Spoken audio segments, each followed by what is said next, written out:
Hello and welcome everybody to the Giant Slayer European Cup. I am DoA, and with me today is a special guest caster, Risa, a Hello. Grandmaster North American player, filling in for Frodan a little bit, who had to finish up some other stuff before jumping on the cast today.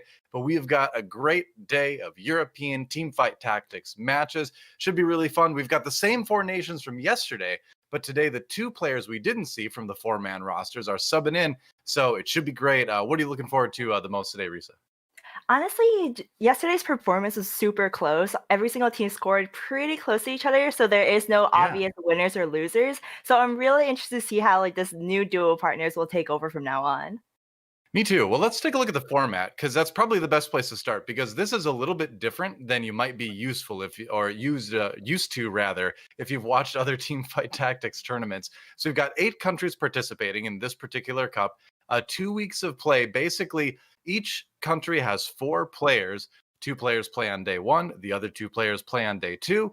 Over the course of 10 games, each nation builds up a certain amount of points. And then at the end of the group stages, once all 8 countries have played at the end of next week, we're going to see which 4 countries have scored the most points overall, and then they will move on. So that's the basic gist of it, but it means a lot of great TFT with a lot of players that you might not be as familiar with. Very cool. And Yeah, so and here, oh, go ahead. And then the prize pool, yeah. So first place 1,200, second place 800, third place 600, and then fourth place 450, and so forth. But one thing I did want to comment on was the fact that this competition is going to be really fun because I was talking to Fluffy beforehand, and they were even talking about the idea of maybe like a griefer potentially on their Yeah. team. So we'll have to see how that pans out. Well, that's the question. Yeah, do you grief or do you both just go for as many points as possible? Here are the countries participating in this tournament. As you can see, a lot of really big names on there, like Fluffy, like Gunmay, who just came off a win on Giant Slayer Series Season 2, Unit from France, Dark Hydra from Germany, and a lot of names we're learning about. I would say, in my opinion, Ginger and Kuzma yesterday from Portugal were really standout players who I wasn't as familiar with, but I certainly am now. And Portugal seems like, after yesterday, a major threat to move on, which is cool to see. That's the thing I'm most excited about, I think, is learning about new players that I haven't seen as much before. Yeah, Portugal is sitting at 56 points, and then all the other countries are very close behind as well. France is at 52 points, Spain is at 51, and Sweden Mhm. is at 46. So from the first place and the last place, there's only a 10 points difference, which isn't too hard to get back with two players. Yeah, it's pretty close. You saw our schedule there on the last screen, and here are those point scores we were just mentioning. Yesterday, it really looked like Sweden was going to be able to get the points lead on day one. They certainly jumped out to an early lead, but in the end, it was Portugal to come storming back and play really, really well. There was, I think it was Ginger who took 3 second places in a row. So that's a lot of points and just really, really consistent play. Kuzma as well was a little bit more up and down, but overall very, very good. So I'm really excited about seeing the other 2 players from Portugal. But then it's also a chance for Sweden to especially bring out the heavy hitters in Gunmay and Fluffy, who they've got a lot of weight on their shoulders today, don't they? They definitely do, and they are known as Team IKEA. I think out of all the duos that I know so far, they share one of the closest bond that they hang out almost every single night together. So I'm very curious to see if their synergy and Fluffy being a team captain just kind of taking over, even though they've been the lowest scored country so far, they Mm. might completely come back with like the underdog story. They might need some of those like very simplified instructions to put together a win today. Who cares? But there's nothing simple about this particular patch right now. 10.14 is a very, very complex, I think, because it changed the game a lot. Obviously, Jarvan was hotfixed yesterday, so the threat of Jarvan and Warmogs in every single player's bench probably isn't quite as likely today. But there's still a lot more about this patch we haven't figured out. You and I were talking about this a little bit before the show began, where it's just kind of a mix right now of Dark Stars, of a little bit of a Astro Sniper coming back. Star Guardians are really good again because of the Syndra buffs and things like that. So I think it's still a meta that's very much being figured out right now, you know? What's your take on it? Sure. Yeah, so like yesterday we saw Dark Stars was definitely prominent. JFar on every single person's bench and lobby. But the thing is that now that there has been a nerf, JFar is still a good unit and it's still very Mhm. popular. But we're going to see some other cons finally shine a little bit more, as you mentioned, like Star Guardians, for example, is showing up a lot. Syndra carry, we're going to see a focus that is going to be outside of J4 for once. I was playing a little Yeah. bit of Shredder and got a couple of first places with that. but that also requires a little bit of luck from the beginning as well. So we'll have to see what's going to happen today. Yeah, just to go over it for people who may not have seen it, the Jarvan Hotfix basically increased the amount of mana he needs to get his cast off. So you're going to have less of that attack speed buff for your team over the course of a match, most likely. It's a pretty small change, honestly, I think. He still gets his first cast about as quickly, and then it slows a little bit down from there. So I'm really curious to see just how big of an impact that's going to have, because more than anything, Jarvan has just become this like really good frontline tank now with like buffs kind of to his stats across the board. So he also kind of goes across multiple comps too, right? You mentioned Shredder. He's in Protectors. He's in Darkstar. So he's just a very contested unit in general right now. But we are into game number 1. Going to jump on board with Gunmay in a Star Cluster Galaxy. Gunmay, of course, from Sweden, and our current reigning champion of the Giant Slayer series too. So he's got a lot to live up to here. Yeah, and then we didn't see any Jarvan 2s, unfortunately. Yeah. But the overall casting time was that Jarvan usually. Oh, there is a Jarvan 2 right there. So it's about 3 or 4 times less that he casts from now on in a longer battle. And that was just Wow. kind of a generic math that they did so far. So it is a nerf for sure, but he's still a decently strong unit throughout the early games. Right. Well, it is Gunmay himself who managed to grab the Jarvan, and honestly, finding a cloak on it is pretty good, because if he gets a rod, then that turns into Ionic Spark, which is just a strong item in general. Oh, do you like even more Jarvans? Jarvan 3 incoming for sure, right? In that Oh, case. jeez. Jarvan the fourth, the third. Yeah, I do tough. love one of the comments made by Raidus, I believe was the one. The Six Flags comment. Just build all your Yeah, Jarvans and just put them down. yeah. Why not? Like more Jarvans in the area. They're all speed boosting each other. I would not be surprised. But I'm really curious to see what Gunmay is going to play, because he's a player that was very well known for specific comps, whether that was Void or whether that was Space Jam, or if you go way back, whether that was Berserkers back in set 2. But his emphasis right now in his pro career, he said, is to play a big variety of comps. He wants to be known as the guy who can pretty much play everything. And I think he kind of showed that in the end of Giant Slayer series last season. But the world has changed a lot since then. The meta has changed. And so has he been able to adapt? Can he still play all of the different comps in the meta? Yeah, Gome's been in our fight nights too. So funny thing is that in set 2, he was known as just the Berserker player, and he's Mhm. just a one trick who does not play anything else. But then moving on to set 3, he has been really versatile. Even in our fight nights, usually we play around 4 games, and he would play at least 3 different comps throughout those 4 games. So I would definitely say he accomplished what he wanted in being a known as a flexible player. Yeah, he's certainly done a good job. Sorry, I was just plugging my headphones there. All right. And so now we're in a situation where we've got a little bit of chrono going on. And he did get the Ionic Spark too. Wow, that's big. Yeah, and then just throw a Warmog on him too, and then you just have like a 6 win streak all the way to Krugs no matter what. Pretty much, yeah. I mean, he's keeping himself open, which I like. Gunmay does like to kind of play a little bit wider, and it feels like in general players are playing this first, well, not first, but round 2 a little bit wider here as they go into find out what the items they get off of Krugs are. They have a bit more of an ability to pivot.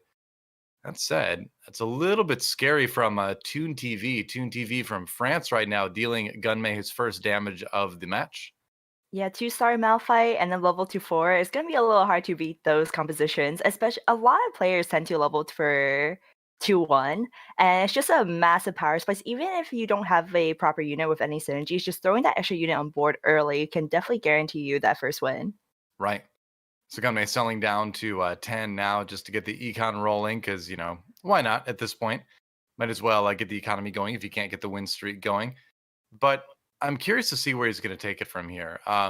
If he wins the next match, he could theoretically sell the TF and pick up the Mordekaiser and have like one more Dark Star. But I don't know. You can just kind of take it slow if you're Gunmay right now. You're never going to lose a match like in a really, really big manner, probably. Although, as I say that, it looks like he's going to get absolutely stomped this one. Never mind. I wouldn't expect this to lose quite as hard.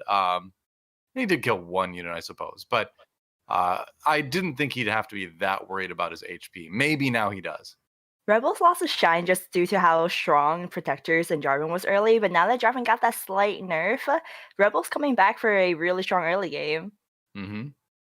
For sure. So he can finally put in something else now. Wouldn't mind seeing him throw that Shen in, but I suppose the question is, like, does he even really, want to win right now, or do you just win streak through Krugs, or lose streak rather through Krugs at this point? I think at this point, he's going for the illusory gameplay. However, it always scares me going for illusory because you just lose so much health initially to 70 something health potentially, all the way to cross. And then during the late game, you'll realize that you really wanted to keep your health higher and save those 20 HP potentially. Yeah, for sure. I mean, we've seen players like Aegon be able to manage those lose streaks like way better than I think is humanly possible. But he just does it. He goes down to like 40 HP, 30 HP, and he comes back and gets top four very consistently. So it feels to me like the longer the game goes on, the more people are going to start getting good at that. But I agree with you. I am terrified to do it in my own game because I don't think I have that skill to manage that mid game so masterfully, to count on being able to come back. But it is a way to get a strong econ by Krugs, that's for sure. Yeah, definitely a hard skill set. Just during that mid game when you've lost enough health to do that complete 180 turnaround. I know I struggle with that when I lose too much health and I'm like, all right, let me roll down for my power spike. I don't get my power spike. And then Yep. from there, I'm just like, okay, maybe I should protect my health a little bit more in the beginning. It's like, oh, I guess now I die. Yep. So it's remember this is Star Cluster again. So there's a lot of really good options. Like I imagine a world where the Lucian and the Draven, or not the Draven, the Darius don't get picked up on the carousel like this. It's we see the Darius finally go, but there was a meta where those two would have been like first choices, even with the items that they've got. Yeah, and the Star Cluster is a really interesting galaxy because it's the only one where players will actually look at the units a lot more during the beginning carousels. Prior to that, it's always what's the best item. Here, you still want to prioritize items, but sometimes you're like, hey, like a 2-star Shin Jiao is really strong because I'm going for protectors. And so you would Yeah. just pick that up. Absolutely. And in his case, a two-star Jin Zhao with the chain vest is going to be useful if you decide to go like the classic Jin Zhao build, which is like Bramble Vest, Dragon's Claw, maybe Warmogs now. Either way, you can make him pretty strong. So, yeah, I think this looks like a better board. He even managed to fit Celestial in with the Ash. So we'll see how this performs. Yeah, Celestial and Protection should be a much stronger buff compared to his previous board now. Yeah, should be. Going up against Unid, another player from France here, who is adding a couple protectors on, but has a little bit of everything. Has the Star Guardians buff with the Zoe and the Poppy, but just not a lot of damage, and that's going to be an easy round win for Unid. Protectors honestly can carry you all the way to Crocs. Getting that Jarvan 2 and Shinja 2 just simply from Carousel. None of these were units you rolled for. Just it's just an extremely big power spike. Yeah, for sure. So now the question is, where does he pivot from here? You could just kind of go protectors, and honestly, I wouldn't be super surprised to see Gunmay go for more of a protectors based composition because he did play a lot of the Space Jam comp last patch, basically, or not last patch, but like pre 3.5, right, where you had arguably a protector's celestial comp with Darius. Yeah, and then there's also a comp that I'm very curious if it will show up is Space Pirates. For some reason today Oh, I was going on a lot of people's stream and three different challenger players tried out for Space Pirates. It did not go amazingly well for some of them, and I think they're just simply maybe trying things out due to the new meta. But if someone plays it today, I would be very curious to see that transition going from early to late game. it's gonna be, yeah. I was kind of curious about Space Pirates as well. Like Dan and I were actually talking about that a little bit yesterday, and Darius just doesn't seem to fit into the meta very well right now with the prevalence of Guardian Angel coming back, but also just the really tanky meta that we're in. So when you talk about something with Space Pirates, it's a little bit hard to fit something like Darius in there right now. It seems like he's good in the early game, but the longer the game goes on, the less that ult is going to be actually able to one-shot people and start, comboing. So I'd love to see people try it, but I haven't seen a whole lot of that yet. Hopefully we will today. That'd be cool. Yeah, I like just for Darius. So today, I think people are maybe experimenting a little bit more, but it is a tournament format though, so players might be going with the safe picks and going what they know, which is like Dark Stars or Star Guardians. well, it's definitely possible. Darius is Darius is always like one patch away from being super strong. So we'll see. It looks like we're gonna swap views over now to Captain Rodrigues, one of the players from Portugal who has a lot, kind of big shoes to fill today, more or less. I mean, Portugal ended up being our points leader at the end of day one. And now it is he and Omaestro trying to continue the momentum. Yeah, and then we see that he's running Zoe and Ari, so he might be going more towards the Syndra comp. And he also still has a Jason front. Jason and AI Onyx Spark is just a strong early game carrier that can take you all the way to late game as well. Yeah, for sure. Going up against Fluffy now from Sweden. Fluffy's got the Rebels going, but he's also got a little bit of an Infiltrator buff as well, along with the Battle Cast from the Nocturne. It's a pretty standard, I would say, pretty safe early game, especially with that Nocturne too. Like Nocturne 2 for me is starting to kind of emerge as, in my opinion, one of the strongest early units. Yeah, so I think he's definitely underrated. As you mentioned, his fear is super strong, and once he jumps onto the backline unit and he gets his fear off, he most likely will kill off at least one unit guaranteed. Oh yeah, for sure. Like it always seems like I get caught in the trap a lot lately of I find an early Nocturne 2 and I'm like, oh great. And I get like a little win streak going, but then I hit that point where I should have swapped away from him and I'm like, maybe this is the game. I finally go battle cast and then I try it and then I lose all my HP. Reroll Battlecast was popular for a very short period of time, but died out a little bit this patch.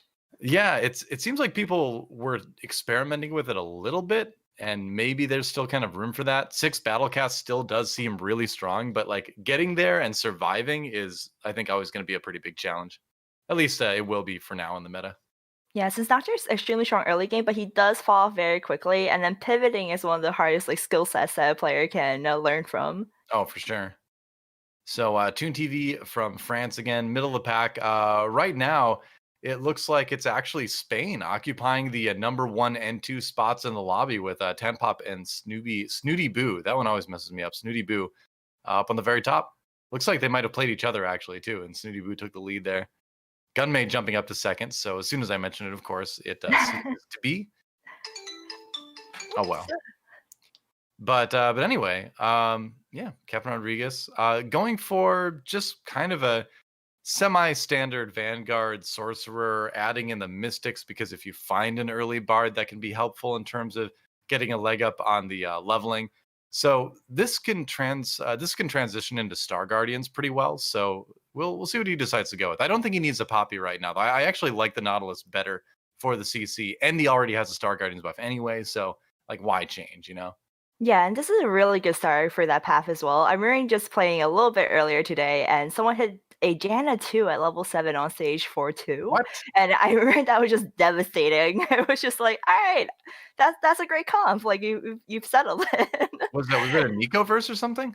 It was not a Nicoverse. Oh my There was God. a lot of question marks in chat that day or this No morning. kidding. I mean, they must have found like a Nico or something like that off of one of the minions. It's crazy. It must have. I don't think the chances of getting 3 Jannas at level 7 is maybe like 1 in a million, I feel like. The probability is definitely very low. It's 3 1% chances, and then it's even less actually because it's only a 1% chance to get a 5 cost. So it's like again divided among the 5 costs. So yeah, that does not seem very likely. They call it Nico's help for a reason. And then So we also see Gunmay at second place. And one thing that was interesting, the strategy that they were talking to us for isn't so much that just having one player complete grief, because then you're kind of guaranteed like an 8th place, right, for one of your right. teammates. But their idea was that if someone is leaning towards a losing path, getting 7th or 8th, then maybe they should completely pivot out of their comp and just start griefing other players' units. Yeah. So that would be an interesting strategy to see if they actually pull off or no, they just want to push for it no matter what. I mean, if you look at, who's maybe the best candidate for that, Captain Rodrigues, of course, down pretty low right now in 7th, but you need down in 8th. But then if you look at you need his fellow French countryman ToonTV in 6th right now. So France in general having a little bit of a tough go of it in game number 1. And even Captain Rodrigues, his teammate, Omaestro, who looks like he's going by the name Batuta in the lobby right now, down in 6th. So both France and Portugal struggling a little bit here in the early part, getting into the mid part now of game 1. Wow, look at that Darius. Yeah, and then Yeah. Ari is one of the best units. If you position her correctly, she could just hit through all of it and actually do substantial damage, but that Darius just completely stomped through the comp. Yeah, for sure. And he's got the QSS too, so he should be able to kind of handle that a little bit more, or should be able to keep going with less delay. Oh my gosh, this is the saddest fight I've ever seen. Oh, there we go. Okay, so Yasuo finally wins that one. Captain Rodrigues doing a little bit of scouting here too. What does he find? So he's got the Morello Namicon on Zoe, which is a little bit awkward, but he can always transfer that to something else later. Wow, Jace 2 and Nautilus 2 Oh and my. Ari 2.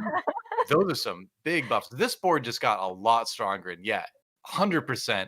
I would swap this Morello Namicon over to Ari right now. Ooh, he Yeah. might not. What Level do you 7 think? is when you want to roll down anyways, and for him to hit Yeah. those 3 units so quickly, it's just a completely happiness for a TFT player for sure. And for me, I think I might have switched over. Right now he wants to keep the 3-star Guardians, which is why he hasn't transitioned it, but Morelos is definitely better on Ari in general over the Zoe. Yeah, he could theoretically try to swap the Poppy in. I guess he'd be down to 2 Sorcerer. The awkward thing right now is that I think 2 Vanguard, 2 Sorcerer, 2 Mystic is not that strong. I think 4 Sorcerer is really where a composition that kind of generally looks like this succeeds in the mid game. So it might be time to just kind of like bench the Mystics for a little bit. We'll see. Oh no, he's going at Vanguard Mystic. Okay, so Star Guardians was never the plan all along. Obviously, blue buff Morello's 2 of the best items, kind of the 2 of the necessary items on Cassiopeia. So hey, he hit that now, and this comp is looking pretty good. Yeah, I do love this comp, and it's almost a guaranteed top 4 comp for me normally. But in order to get first place, Castle 3 is a very strong point for me to have. But I know that position becomes a huge part in order to carry you to first, which is something that I struggle with in this composition. Yeah. Sorry, I missed the last part you were saying. I was distracted. My bad. No, you're good. Oh I saw hey. about positioning is what I was saying for Oh this sure, competition sure. towards the late game. Yeah, it's super important. I mean, and you probably mentioned that you do often see the Cassiopeia kind of up in that side corner to protect her from infiltrators, but also just to get her close enough that she doesn't need to walk forward necessarily to start shooting.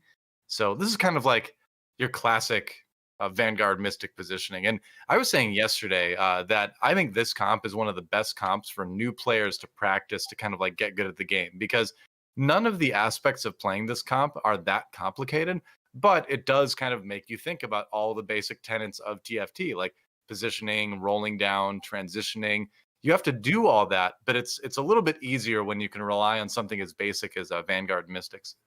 Yeah, when this set first came out, this was one of the most popular compositions, and it's the most highly recommended composition for new players to try, just because it has a more simpler and direct approach compared to other compositions. Yeah, for sure. That Jace is starting to look pretty strong too. Having the locket on there and being able to buff up your tank line a little bit more is even better.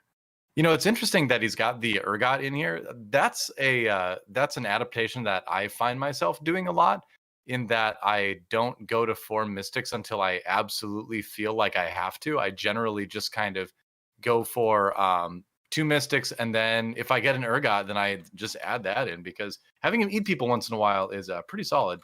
Yeah, and if you're able to stack items on him later, it's just so satisfying to have him just eat half the team away from the enemies. But as you're correct in the sense that for Mystics, it's not always completely necessary. It's part of the core composition in general, but depending on the enemy's team, you might not actually need all 4 Mystics. Yeah, I would say you probably don't until the very late game in a lot of cases, because round like towards when round 5 begins is when a lot of the big ability power comps come online. You know, if you think about Star Guardian Sorks or something like that. So yeah, you can get away with the Urgot for a while, and he usually gets 1 or 2 casts off because he's kind of safe behind that Vanguard line. So the complaint right now that a lot of people throw Urgot's way, you know, that he dies before he casts a lot of times, or he dies before he finishes the 3-second reel in. I think having that Vanguard front line mitigates a lot of that, which is why I think he fits in so well. And then you just save him for the Thresh later anyway. For sure, and it also depends on positioning as well. If the enemy has infiltrators, then your Urgot might immediately get destroyed. But if you True. position correctly, that wouldn't be the issue. Yep, you can see Urgot weathering the Infiltrator storm there a little bit. Ooh, but is he going to survive the reel? And there's an Urgot on the other side. Looks like he doesn't quite get the eat off, but that's okay because Soraka got the ultimate. Everybody got healed up, and Snoodyboo takes a big hit there. Captain Rodrigues starting to push his way back up through the standings, and with all the 2 stars he's got, he's on track to give himself a good run at taking top 4 of this game. Yeah, Rodrigues hitting almost tier 2 everything, and then along with finding an Urgot at level 7, just puts him at a very safe spot that he could just slowly level to 8. His power spike his power level might decrease after neutral rounds though, so we have to see how he decides to get stronger afterwards. Yeah, it's one of those things where it's like the Jace needs to carry a little bit, and then maybe you go for the Cassiopeia 3. But I feel like when I play Vanguard Mystics, I prioritize going level 9 as often as I can so that I can work in a Thresh to pull in the Urgot, because that's just a little bit more consistent. And that Thresh pulling units in is what kind of gets you over the line as far as like maybe top 2 or top 1 with this comp. It's always the worst feeling though when you look at the enemy's bench and you see the 2 2 stars Urgot just lined up with a Thresh in the middle. You see Yep. that and you're like, all right, half my team is going to disappear for sure. Yep, there's no avoiding it.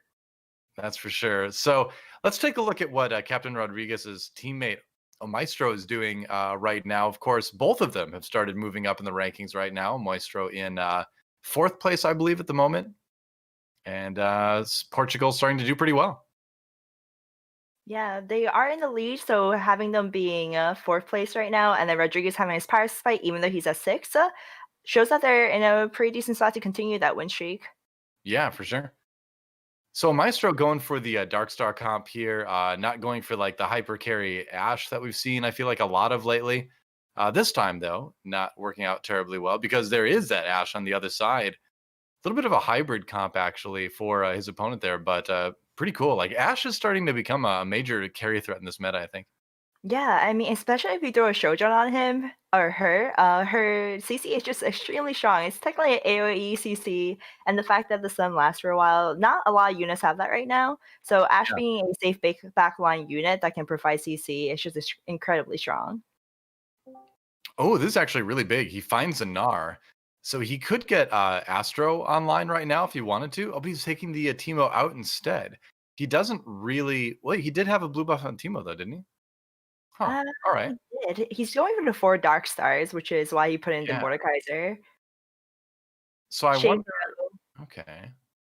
So he's kind of counting on the 4 Dark Star buff being a little bit more strong and consistent than the Astro Snipers with the chain casting Teemo, I suppose. Yeah, just the fact that Shaco already has a BT and GA on them, you definitely want Shaco as your main carry. True enough. Yep, hard to argue with that. I have a soft spot for Teemo comps. I really I enjoyed playing him on the PBE before 3.5 dropped, and so I've always been trying to like prioritize that comp. Even though right now Dark Stars just seems a lot better. Yeah, especially during the late game. Teemo, if you can hit a Teemo early, his stream just completely demolishes the enemy team. But towards the late game, once everyone starts building mystics into their comp, Teemo does tend to potentially fall off a little bit, Yeah. whereas Shaco consistently will kill off the back line. Yep, very true. And Jin, just always has that one shot potential as well, which is generally a little bit more consistent than Teemo. See what he gets off of the Arc Raptors here. Another tier. Wow. All right. Well, I mean, redemption is definitely not the worst item at all to have in a Dark Star comp, just to give you that little extra boost of healing. Because if you're playing Dark Stars, you know that some of your champions are going to die early, and I wouldn't be opposed to seeing him put that on, maybe the Karma, maybe the Mordekaiser, something that he expects to not last too long. Yeah, redemption is tricky because sometimes if you have it on a unit that dies too quickly, then the rest of your units barely get any healing. So you want to find that like perfect timing where your unit will die quick enough that it could maximize on the heal for your entire team. Okay, so decides to go with it on the Rakan for the reason that Rakan is going to be jumping to the back lines, and once he ults and that crowd control ends, he's going to be kind of surrounded by the enemy team. So ideally, it'll do exactly what you just said, Risa, where like it'll make the redemption pop like it did in kind of the midpoint of the fight, and that seemed like pretty good timing. But this is going to be a rough round, maybe, unless Shaco. No, Shaco's down, and Ash and Jin versus Ash and Jin, but. There's a GI on the other side, but just generally more power coming out of the Ash and Jin on his opponent's board. Yeah, their win condition there was definitely the Shaco, and because on the other hand, the Ashe and the Jhin on the other side was much stronger. So we saw a Dark Star player win yesterday with 4 Dark Stars and no Shaco actually. Ended up prioritizing the damage on that Ashe and just kind of ignoring Shaco completely, not even putting it in his lineup, which is something that was kind of unheard of in the past with this comp. And obviously we know the strength of what Shaco can do as a carry, but I do kind of wonder if the better comp in the end may actually be this Ashe rather than the Shaco, and then prioritizing more Celestials maybe to kind of shore that up. Yeah, for sure. I know that it's like a different favoritism. Some players like to put every item on their Jhin instead of the Shaco, or the Shaco instead. And then, as you just mentioned, like Shojin Ash is extremely good that it doesn't even have to be a Shojin sometimes. Just in order to get her to push out damage quicker and to ult quicker, you may actually prioritize some items on them as well. But we just saw here Shaco just one-shotted the remaining team. Yeah. Oh wow! And actually, Omaestro, I just realized has everybody's names turned off, which is Oh, which is like it's something that you do sometimes if you don't want to have to think about like it's something you do in League of Legends and like Summoner's Rift, right? If you don't want to think about like who you're playing or something like that, if you're intimidated by attaching like names to the champions, making it more feel like sort of a impersonal game, if that makes any sense. I've known people that prefer it that way, but in TFT, I think it would actually just kind of make things harder, right? Because you're trying to track who you've been playing. yeah, well, he is in voice call right now with his teammate. So maybe the idea is that he only cares about what his teammate is doing and he doesn't care about anyone else. Could be. Who knows? I mean, that's the thing. The whole team aspect of this should change it a bit because there's coordination. And at the very basic level, it seems like that coordination should mean that you're not going to be going for the same thing as your opponent. But it can be so much more than that. So I'm curious to see if any sort of strategies sort of emerge at the end. We're to our first full item carousel now. And there's a trap claw on a Jhin. Wow. These are all half of these items are good and the other half is not as necessary for players. But as you mentioned too, names are pretty important because for scouting reasons, as many know, you can't go against the same opponents. So a lot of times you want to keep track by putting your names either on a notepad or writing it down just so you can kind of predict who you might go next. Right. A lot of players will keep pretty close track of that. Oh, interesting. Okay. So Protector Spat up for a Maestro now. Decided to pick that up. And that's one where I bet he wishes he had an extra item slot on his Shaco right now because Shaco is one of the champions that can benefit a lot from that. I think Janna can too. But if she's in the back lines, how much damage is she really going to be taking? It's a little bit of a tough choice. Protector Um, Spat is interesting because it's only 2 protectors. So and the Rakan has the redemption on him anyway, so you don't want him surviving for too long. True. So the proc would probably be very small, but we'll see here. Yeah, it's one of those things where it's like you just want to get more Janna casts off, I suppose, and having a shield on her helps you do that. Starts to scout as it looks like the fight is going his way. He should eventually be able to finish off the Ashe as soon as that Shaco gets to attack.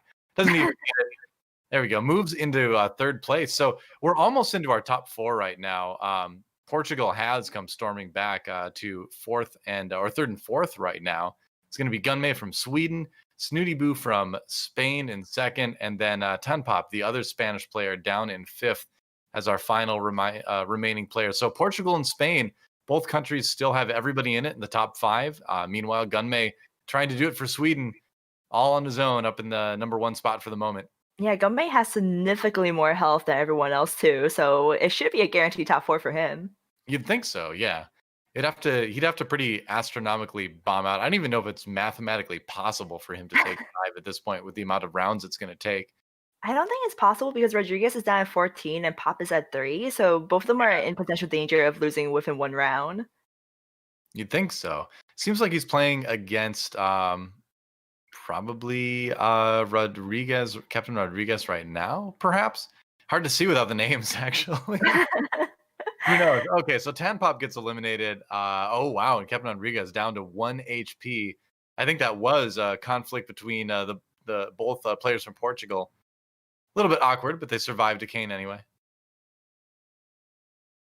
Death Cap, which I guess you want on your backline. Would you put it on the Jano, the blue buff, or do you want to put it on the Rakan? I guess you put it on the Janna, don't you? Probably do, because she'll probably get more casts off than the Rakan at this point in the game. Yeah, and then her ability is a little bit farther as well. Yeah. Happen a little bit quicker. But we are down to our top 4 now. Both players from Portugal, Gunmay from Sweden, and Snoodyboo from Spain. So rough first game for France, as neither player took the top spot, or top 4 rather, but it is a 5th and 6th, so at least they didn't finish all the way down the bottom. Yeah, I believe France was in second place yesterday, so they still have points to spare per se, and there is still 4 more games incoming. True enough, yeah. There's a lot of matches coming up here. Jumping on board with Snoodyboo from Spain right now, going for looks like a bit of a Dark Star comp.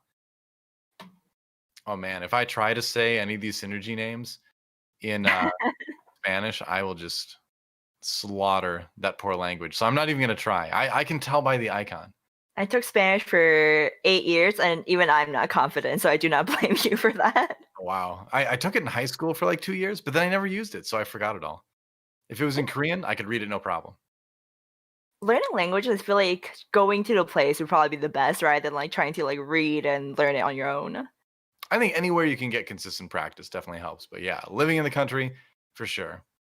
I would not mind living in Spain for a while. I've never been there. I'd love to go and check it out at some point. Yeah, But for sure. Kevin Sarah Rodrigues, too on Snoodyboo as well. yeah, that's powerful, especially because he's got the Chalice and the Rage Blade. So that Xerath is going to be doing some serious damage pretty much every round. And then interesting enough, I love the Aurelian Soul as well. Just Protector Spat and Gunblade as well. Just smack in the middle. Let's see how long the Aurelian Soul will survive. Yeah, I don't know. It's only an Aurelion Soul 1, but like you mentioned, it's got a lot of good sustain items. That Gunblade's going to be healing it up. The Protector Spat can be giving it the shield and everything. Going up against Gunmay, our current lobby leader right now, still at 70 HP with like all the ashes in the world, basically. Oh my I god. know, and oh gosh, that is going to be a strong loss on Snooty's end. This is so one-sided. Gunmay, still at 70 HP, just slaughtering Snoodyboo. Like I don't know how Gunmay doesn't take first here, unless there's some major find on the carousel. If either player even lives that long, I don't even think that's very lucky. I'm Or interested likely, rather. to know the damage chart on the Aurelion Soul. I know when the patch first came out and we were all playing on PvE, Aurelion Soul, Protector Spat, and a Gunblade was just unkillable and it was unstoppable. No longer the case scenario. So the fact that it's in the composition without much synergy, because you could put the Protector Spat onto someone else. I wonder if it's actually doing substantial damage for the team or not. Yeah, I don't know. I do think that right now in the state of TFT, the 5 costs are better on their own than they were in the past. It feels a little bit more like set 2, where you could just put in a 5 cost and with the right items, it could be a big asset to your team. But Aurelion Soul, definitely not the insane overtuned powerhouse that he was at the beginning. Looks like it's enough though to take out a Maestro. Yeah, that And did one shot at that Shaco. yep, that'll do it. I mean, the good news is that that means that both players from Portugal managed to get into the top 4. It's 3rd and 4th, but hey, it's top 4, so not too bad. Yeah, and Gunmay, we mentioned he was at 70 health a few rounds ago, and that has not changed on a winning streak all the way. Winning streaking at stage 6-5 just shows how strong you've been throughout the entire lobby. Seriously, like Gunmay's board. I would love to check it out actually before the game ends, if we could swap over that, because I want to dissect this a little bit and kind of determine what exactly Gunmay was able to do to get this going. Yeah, it looks like he did go over to 4 protectors. I definitely saw the Nico in front.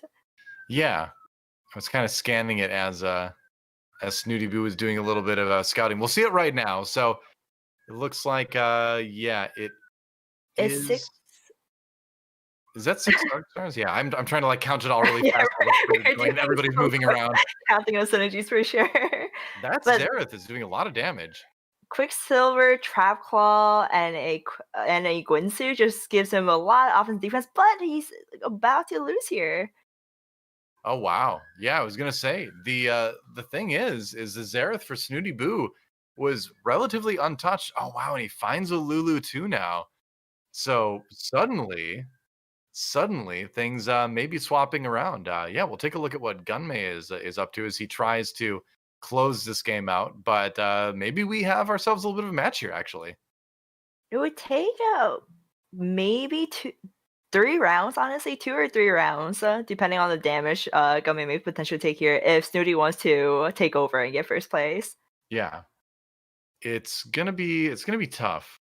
It's got that Janna too as well with the Shojins. Oh, it does get hit with the cloak though. The shroud rather. Hitting the Xerath and the Janna. This is gonna delay the cast for Gunmay a lot. So honestly, Snooty Boo doing a great job with positioning here. Echo coming in with that shroud. That's why it's been so mobile, and Gunmay is in trouble. Yeah, the Echo is Oh able to boy. jump onto the Xerath, but there's nothing on Gummay's end that can touch Snooty's Seraph, so it's just completely untouched in the backline, just pushing out so much damage. Yeah, seems that way. So we make it all the way to the Rift Herald now, and it's another chalice for Gunmay. And there's definitely some fun things you can do with that. But I think the big story here is that he's really got to be careful about his positioning because I would wager that if all of his carries had not been hit with the shroud and had their abilities delayed for so long, he may have had a much better chance to win that round. Yeah, And he and only needs to win one. Zeke's for Snooty right now is not bad either, seeing how much damage the Xerath is already doing, just giving him that extra attack speed boost right now. Totally. Yeah, that's huge. And I guess, that's something we haven't mentioned yet, where it's only a Xerath 1 for Gunmay. And now he found his Xerath 2. Okay.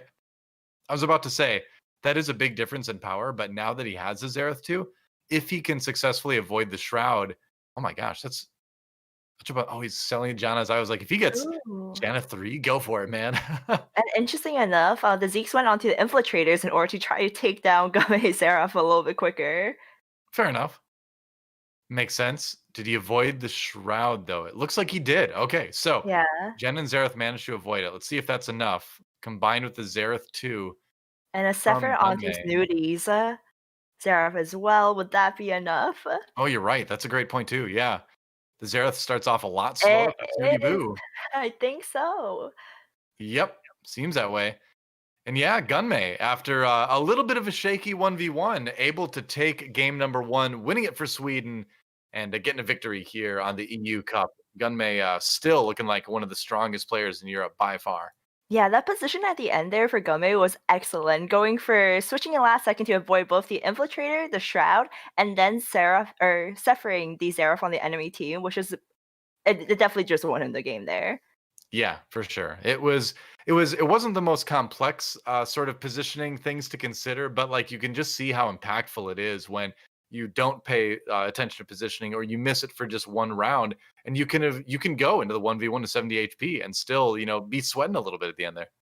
Yeah, positioning is definitely one thing that sets someone apart into like a challenger or a high level player. Because I know a lot of times people just get their comp, they're winning, but they just AFK kind of for the rest of the game and just kind of leave the same position throughout the entire thing. But you saw here something simple as just switching it from one side to another can win you the game easily.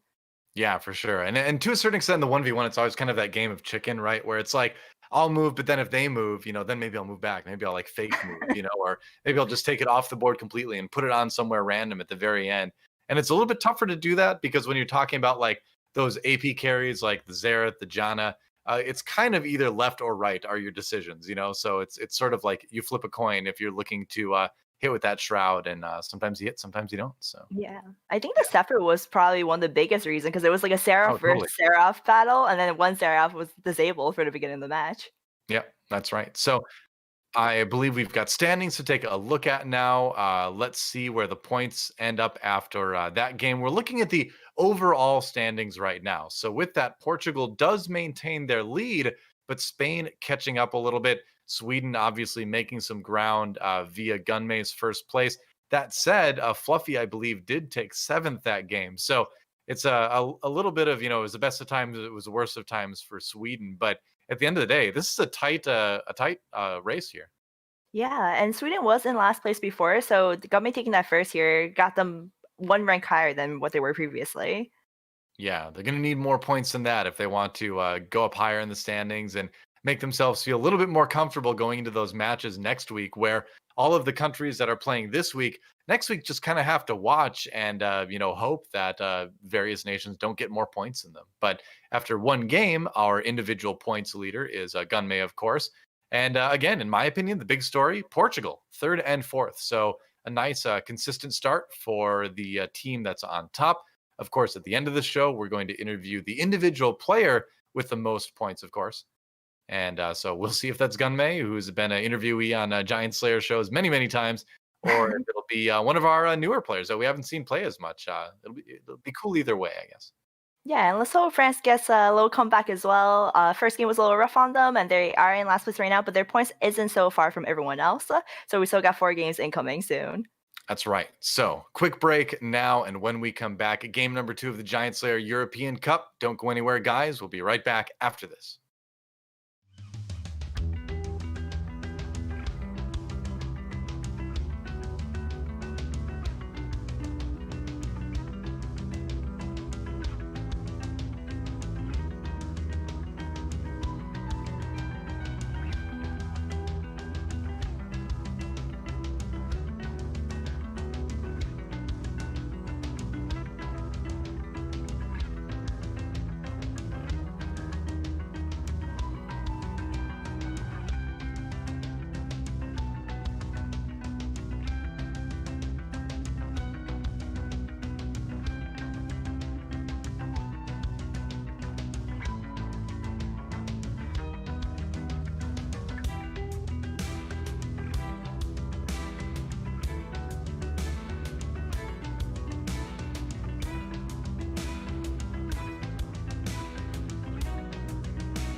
Welcome back, everybody, to the Giant Slayer European Cup. I'm DoA. With me is Frodan now. You made it. And we're back for game number 2.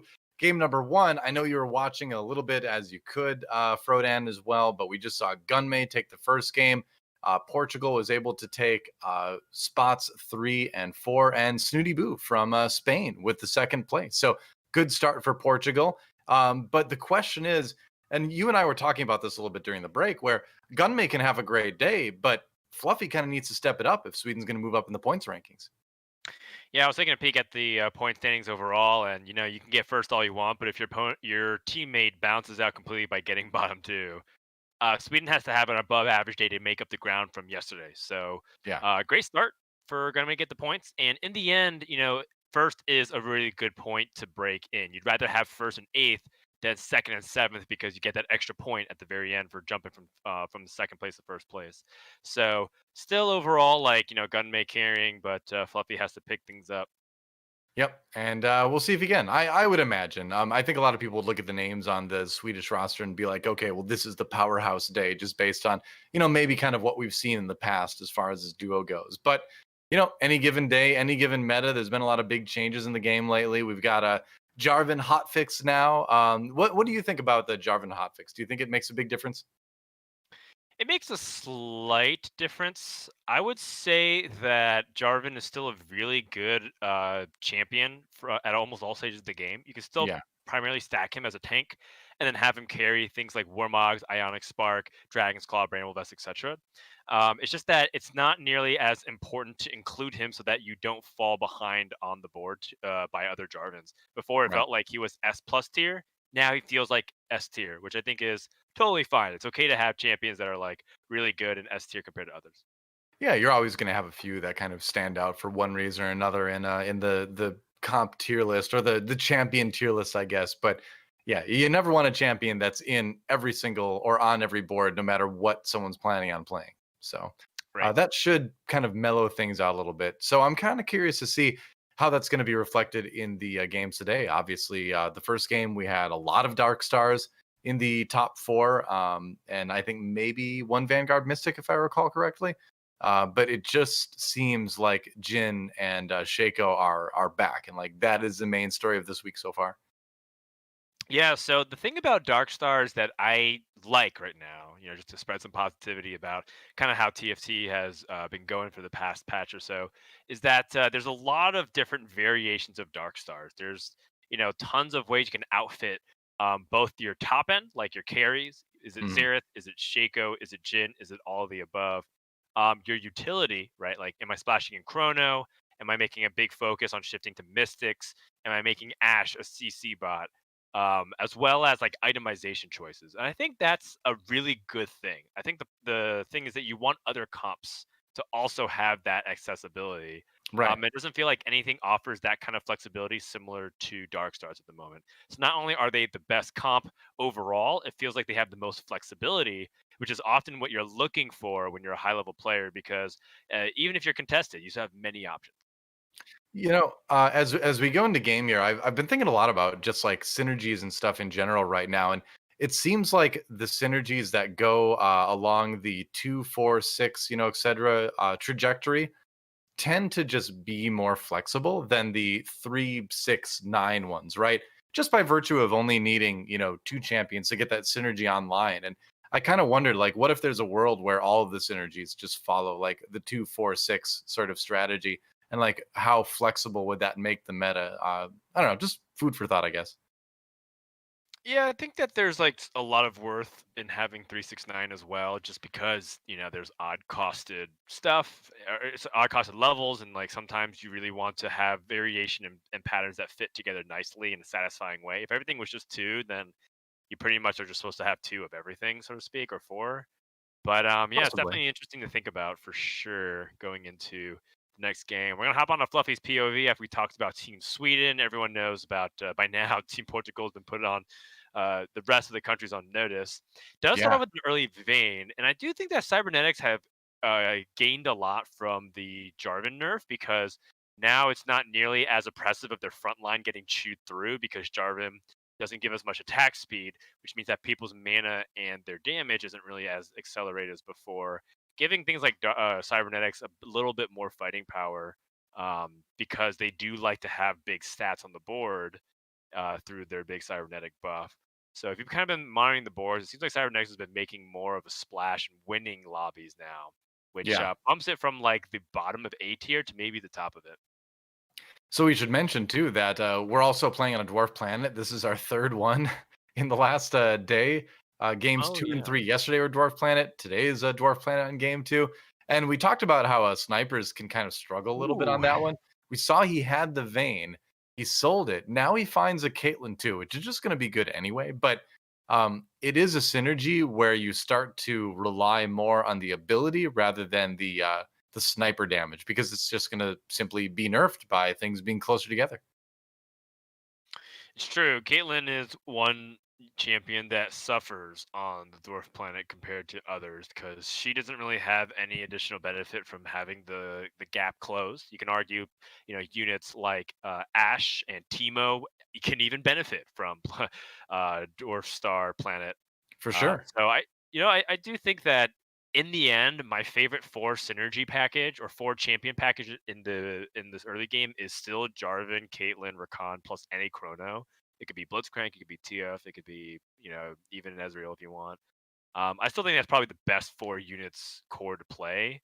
But at the same time, there's more flexibility. Before it was like not even a question that you'd play Jarvan too. Now you might be able to argue that removing Jarvan from your composition is okay.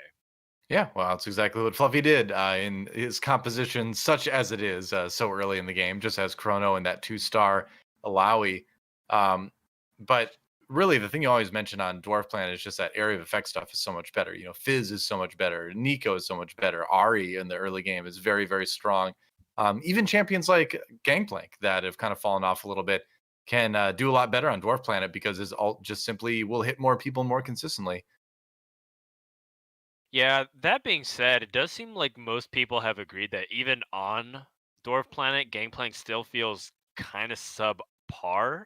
And that's not necessarily because Gangplank is, his ability is bad by any means. It just feels Sure. like right now the way battles are going on is that it's so burst heavy, and on Dwarf Planet that dynamic is exacerbated even further.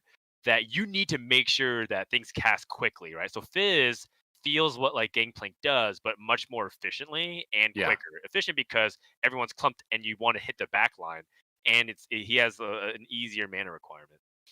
Yeah, I'd agree. GP casts super slow right now. Fluffy going up against a Maestro from Portugal in this particular round here.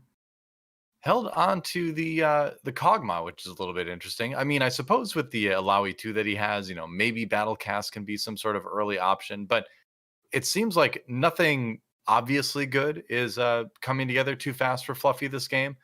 So you may just want to think about going on that losing streak until at least the carousel, if not a little bit longer. We'll see. Yeah. Yeah, I think that the early game here from Fluffy has been quite optimal if he wants to lose streak. Right. And now that he already has, two losses going, I wonder if the incentive for Fluffy is to keep losing because he wants to maintain his eco. And I personally believe if you can't guarantee a win streak, like this might be the most optimal way to play, which is to barely lose. His synergies, Oh, for Chrono sure. Brawler, are very solid. I just think that it's not the best synergies to play right now early. And overall, I think this is still a good position for him to potentially lose. That being said, he looks pretty strong into this board. Well, against this board, yeah. I mean, the TF2 is really the only significant source of damage. The Zoe stuns just enough, I suppose. But yeah, that Caitlyn too, eliminating the Zoe, and there's well, I don't think this TF is gonna win. No, I was gonna say that was close, but that's the exact kind of loss you were talking about, where you just want to lose by as little as possible to oh no, he won. What am I talking about? That is the opposite of what you want if you're lose streaking, of course. But optimal Right. loss for Gunmay, we'll say. Actually, that was the optimal match for two players from the same nation to play against each other. There we go. That is the best part. The best way to describe Sure. it. I nailed it. That's right. It's about the journey, not the destination, though. Exactly. Yeah, we got there eventually. Yeah, so Fluffy has been known to be a Rebels lover, an expert. It kind of almost feels like Fluffy's performance on ladder is directly correlated with the power of certain Rebels and Jinx compositions. However, we all know that Fluffy is more than capable of playing other compositions very well. It just seems like that's when he has shined the most throughout his time being a TFT competitor. Taking a look at his choice, he ended up picking up that belt on a recon, so he can make that Warmog. If he finds Jarvan too, Warmog is still a fantastic item on him. Jarvan didn't lose stats for his health and defense. He lost stats on his ability for attack speed. So by all means, Warmog is still very effective on him. I do kind of wonder what the plan is. He did drop the Warmogs. I suppose now you're kind of committed to go something protector oriented. You could kind of transition into snipers later on, which is probably what most Darkstar oriented players want to go for. So we'll see. Yeah, I would say that it's still fairly generic on what you want to do. Warmog's on Jarvan might feel like, oh, he's declaring that he's gonna go Dark Stars. He really doesn't have to. He can still play Protector Sork if he really desires, and then transition that item into something else. And ultimately, protectors are just a front line to stall for whatever backline you want. Oh wow, Does find an early Jin, has that that's Caitlyn big. already, so maybe does end up going for a sniper build here. Yeah, that's big because now he can just go Chrono Protector Sniper as his sort of main synergies. The Alawi is definitely not necessary right now. Gonna hold on to her because he doesn't have a chance to make econ at the moment. Right. But that should be at this stage in the game. Just putting in vanilla Gen 1 with no items is probably still an upgrade from that Alawi 2. Yeah, he does make his board stronger in DPS, but weaker on the front line. And this does look like he is going to lose this battle as well, because that Ziggs 2 has the blue buff. And if he does, then this was a pretty suboptimal outcome for him. Oh, looks like the Jin was able to get that big snipe, Managed to though, win it. so Yeah. The finishes Jin that just doing win. those big chunks of damage. And I was worried too at the start of that round. I was like, oh, I don't know. I feel like it should be strong on paper, but like you said, it's a bunch of 1 stars, really. Oh. How Interesting often do you see shop. this? A level 5, all 3 cost unit shop, featuring Yeah. a unit that you actually really want with Karma. This is really good. Yeah. He's gonna be pretty happy with it. Now he has the Jarvan bear, he's got the Karma pair. So on his way anyway to Yeah, building a he's stronger kind of in board. the middle of things. Does a quick scout, sees pretty similar stuff to what we've come to expect. We do have sorcerers, dark stars, some people who use Ziggs as the holder of items for, another caster of some kind, whether it's Syndra or even using it for Teemo. Right. So would you just toss the death blade onto Caitlyn possibly in this case, or onto Jin? What am I talking about? Onto Jin. Yeah, it's tricky because, you do usually want to itemize the Shaco earlier in the game, and then if you want Jin item holders, you usually place a bunch of items on other people like Caitlyn, as you mentioned. However, it depends, right? Deathblade could also be GA and Bloodthirster and Infinity Edge in some variation. So it True. feels like committing to the Deathblade right now also might be shutting off other really good defensive items that you might be getting later. It's possible. I've heard a lot of pros lately talk about liking Deathblade more than Infinity Edge. And again, I feel like that changes daily, right? Where you watch a stream one day and everybody's saying one thing, and then you turn on the same stream the next day and they're all saying the opposite. And that's kind of where we're at, I think, right now with some of those AD Sure. items. But as of yesterday, I saw a lot of people talking about Deathblade, but we'll see what happens. Meanwhile, over on ToonTV side of things, ToonTV from France, currently doing pretty well at 78 HP and going for a little bit of celestial protectors, sorcerers, and then just Ziggs being Ziggs too. Yeah, it's important that Toon was able to turn around the losing streak. It looked like he lost almost all the way throughout stage 2, and then has been trying to find a way to turn the tides. This level 6 is very low eco, though, so a Yeah. victory here is paramount for Toon. If you're going to snap your losing streak, you better pray that you don't go back to your losing ways immediately. Otherwise, you're just going to be behind in that gold. Well, it concerns me Even because he just put in a second Jin Zhao 1, so I don't know if this really makes his board all that much stronger. It looks like he should be having enough to carry this one, I think. yeah, Yeah, Snoodyboo has like all 1 stars, so this looks like a very easy victory. He's all 1 stars and a level down, so this is a convincing W. right. I would be really tempted to sell back out and make gold, but he picked up the Reven, so it made me leaning towards an opportunity to play classic sorcerers featuring Reven as your frontliner.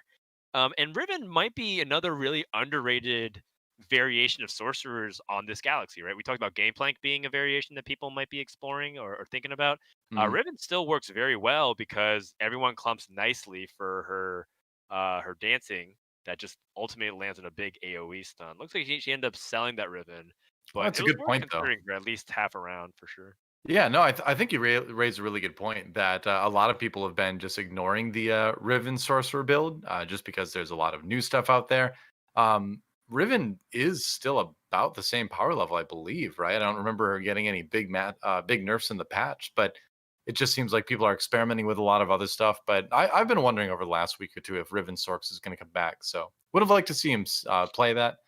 Ended up losing to Right. Maestro right now, top of the lobby with a little bit of battlecast action actually going on. Yeah, it's just really tough because when you have Jin, like if you have a solo frontliner, Jin will just destroy it, right? That's the problem with Mech as well. Like Mech Right. on this galaxy theoretically works really well. It's just not good into the current meta because Jin will destroy that mech super quickly, even though it has good abilities. So I would imagine Riven's like the same exact kind of setup. It's certainly possible, yeah. Carousel and ToonTV ending up grabbing the belt, I believe. Yeah. All right. And, just to kind of do a quick breakdown of where all the nations are at right now in the standings here in this particular game, Portugal currently occupying the number 1 and 2 spots in the lobby. Pretty strong. You need Nice. from France number 3 or number 4. Yeah, 3 rather. And then Gunmay and Fluffy 4 and 5 for Sweden. So good start again for Portugal here in game number 2. Yeah. All right. So we immediately, just slamming that protector chest onto the Ziggs, kind of implying that he wants to just play that sorcerer, Star Guardian, Syndra carry featuring protector chest to help her just get that defensive stats. Sometimes you can go a lot of times you go for a guardian angel, but protector chest sometimes does effectively the same thing because it gives her the ability to survive incredible damage based off her protector scaling. Yeah, I don't think it's bad at all. We've seen it kind of come up as a pretty strong tech for Syndra if you get the opportunity. Going up Right. against Captain Rodrigues from Portugal, and it looks like Ziggs is not quite able to 1v4 there. So that is going to end the streak a little bit.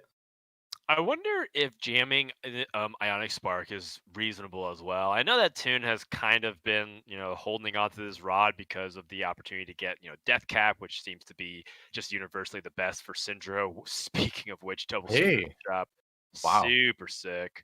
Well, that's exactly what he needed because now he's got Star Guardian online. He's got that power from the sorcerers, obviously, and he's still got a couple protectors. So this should be pretty strong. Yeah, it just needs a Nico or a Jarvan because he already has 3 Star Guardians. So funny enough, the one unit that would probably bring everything together is Jarvan the fourth. Yeah, for But sure. okay, still looking Nico and all right. Jarvan, yeah. I'm surprised he is holding off on just jamming the rod onto Syndra, but it makes sense given that I think he's kind of talking about what we're discussing before, which is do we want to even just play Ionic Spark and then eventually put a different kind of item altogether onto Syndra that could work? Yeah, I wonder. And it's still a comp that's being kind of experimented with a little bit as far as the items go, as far as the final champion breakdown goes. Oh wow, he finds the Cinder 2 just naturally. That's a pretty big power boost. Yeah. Adds in the Annie for 4 sorcerers. I think that's really important. Annie can also serve as a frontline tank. She got big buffs as far as damage and the size of that shield and just stats and stuff in the 10.14 patch. So I think that'll be that's a perfect conclusion right now because it gives him a better front line and it gives him a lot more power at 4 Sorks over 3. So sorcerer is one of the threats for two sorcerer. Only time that you Oh boy, buy is online. it's Robo Frodan.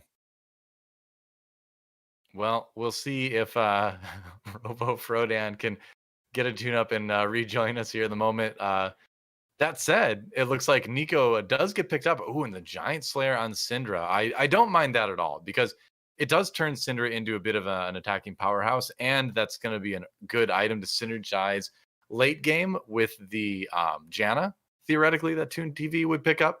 So now this board looks pretty strong, actually, where he's got 4 Protectors, 4 Sorcerers, he's got Star Guardians online, and even has Celestial, which is pretty solid. Double Warmog's Jarvan on the other side, though. Are you with us, Yeah, Frodan? You're back. I Okay. am. Double Warmogs Jarvan actually isn't really that big of a deal because of Guess so. Giant Slayer. That's actually the one kind of build that the Giant Slayer Syndra might even be superior than Deathcap.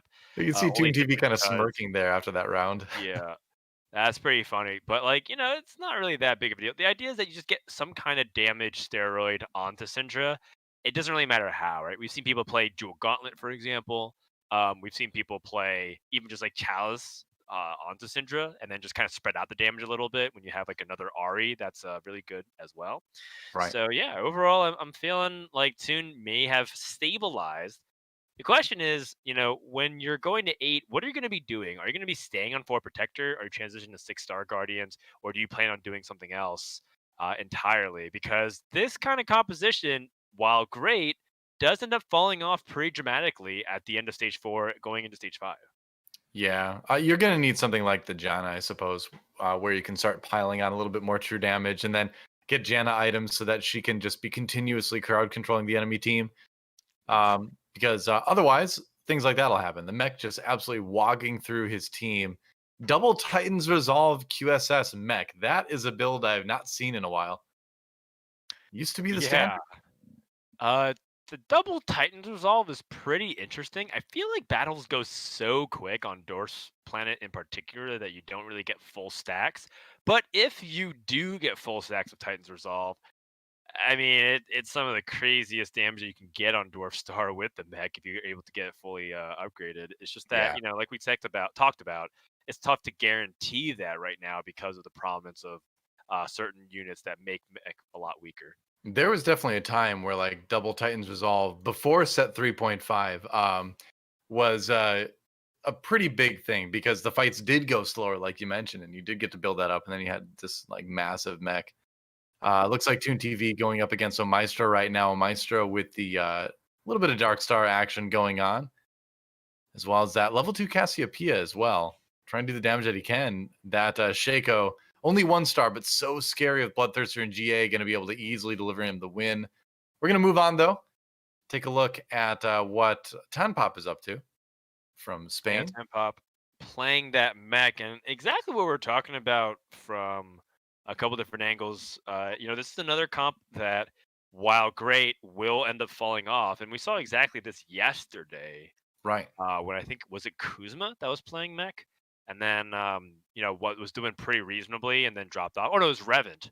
Reven was doing exactly that, and like while cruising through the mid game, ended up hitting like a pretty hard wall of Dark Stars, and I even Right. think Cybernetics, which seemed to fare really well into it. Well, I feel like mech on Dwarf Planet, if you get the items, can be theoretically a fairly reliable top 4. It's like a good B plus comp, I think, on Dwarf Planet. But yeah, like you said, you're never gonna beat those Dark Star players once they get the right items on the Jin and even Cybernetics, like you mentioned, can give it some problems. So I don't think it's a bad idea if that's what the game gives you, and you're rolling high with it. And I would say this is a pretty strong version of that, and especially with the GP in there. Even if he doesn't cast, being able to have that demo buff is going to certainly do him a lot of good as well. But it's going to be tough to win with. Oh yeah, it's gonna be tough, all right, but we'll see. I mean, again, the strategies could be employed just to basically play something very different than his teammate. right? Right. So, if one person's going to go for Dark Stars and Jin, you're like, okay, well, I'll play like mech and just pick up a couple Shakos. And I think that's entirely reasonable. And he's even playing the Gangplank variation, right? That Yeah. has the Demolitionist. And we talked about how this is the map to do it. You can't do it every single galaxy, but that's the whole point of it. Oh, that Victor ult was so poor, but maybe that doesn't matter because the mech just shoots through everything. Well, the mech was focused on that double Warmog's Jarvan for so long that it missed a lot of damage on the rest of the team. Mhm. So it ends up being a Yeah. fairly close fight, but didn't end up winning it. I think the silver lining for this particular round is wow, Fizz 2 definitely helps and another GP. But the other silver lining was that the Trap Claw is going to allow this Gangplank to get off a lot of casts, actually. So he's going to be able to get that benefit. Yeah, like this stage should be theoretically very good for all of these champions to have good effect, right? Like you have Right. really good Gangplank and Victor and mech abilities. And we saw Shaco still do very well. Like it was the reason why he was even in that fight for a while. But yeah, like Victor feels so inconsistent right now. So while he would obviously love the ability to sweep and kill everything in one AoE circle, it doesn't seem like it consistently does that right now. Yeah, it's trying. He's going to win this round pretty handily. Which is Yeah. pretty good. It's one of those things where when it wins, it seems like it wins really hard. Yeah, it seems to do very well into just like more honest compositions that don't have backline threat. If you're not going up against a Syndra or a Shaco based composition, it Mm, feels like the mech runs over a lot of stuff because you don't have anyone challenging like your Victor and your Gangplank, right? Like, because right, it's easy for them to just kind of walk up behind the mech and AoE everyone down. indeed. ToonTV from France on the verge of elimination, down at 5 HP. Gunmay, our winner of the last game at 16 HP this game. So from top nearly to the bottom. So we talked about Fluffy, having to step up this game, and maybe he really, really does this time around because his teammate might get eliminated really fast. Oh wow, GP2 I like this. already? Well, Yeah, yeah, the I would too. Nico is yeah pretty important here. I also think Yeah. Luden's Echo is totally fine just to jam onto Gangplank here. Just because you want to get him to cast a little bit quicker. Gangplank's requirements I think is 160 mana. That's a Mhm. lot. it, It it is. takes a long time to get there. It kept So getting to be anything they more can and do to more. help, anything yeah, you can do to help close that gap between 70 and 160 would be huge. Yeah, totally agree. And a little bit of Luden's damage at the end doesn't necessarily hurt. Didn't get me there because he just No. straight up killed everybody. But holy cow, that is a big mech, and that was a lobby Yeah. leader. Captain Rodrigues is currently in number 1, taking his first loss in a while. Yeah, I mean, you're eventually bound to face him, so not a huge deal. But honestly, like the mech is still hanging in there, and I really like this push to level 9. I think that it's really important. I was thinking about going to 9 purely because that's your highest chance to 2-star Gangplank. But when you get the Nico, you can just go ahead and use that, save all your gold, and go to 9, and maybe play 4 Mystics. I think that might be something to think about Interesting. as time goes on. But at the same time, he's doing a pretty good job doing the balanced mech approach, having a lot of synergies just to complement the mech. Well, he could also go level 9 and just simply throw in Aurelion Soul and just get some solid mana draining going on Yeah, against the opponent. There's a lot of options I think you can work through totally. here. Yeah, you could go for Star Guardians. You can put in Janna, replace Victor with another sorcerer, Star Guardian sorcerer, and just play 3 Star Guardians. There's a lot of Yep. flexibility with it. Oh no, That's part Snoodyboo of kind the of uh-oh. Tanpop laughing there as he sends his teammate from Spain down to 2 HP. Yeah, You don't hate to really see it. you don't really want to do that, but I mean, it's unavoidable at times. I guess Yeah. the point I'm just trying to make is that you have a lot of options, and Mech has gone from one of the more linear comps in the game, if not the most linear comp, earlier in this expansion, to one of the most dynamic, which I really love. Yeah. I feel like that's always how it's meant to be. If you talk about the fantasy of the synergy where it's like you've got your team, but then you've also got this like huge mech on your side, right? And that mech should show up, no matter what your team synergy is, right? So that flexibility is I kind of feel like mech is sort of fulfilling its destiny now? Holy cow, Yeah, that is I mean so that's what it much should damage. be. Yeah. The Shaco is kind of problematic, but he just doesn't have damage items. The thing about Unique's build is that Shaco is more of a support utility champion, and eventually he becomes Well, a carry. Oh my but gosh, he's still Shaco he's still just at the killing end of the everything day. though. Yeah, I I guess guess never it's mind. still Darkstar buff is just too good. shrug. Yeah, it's still Shaco.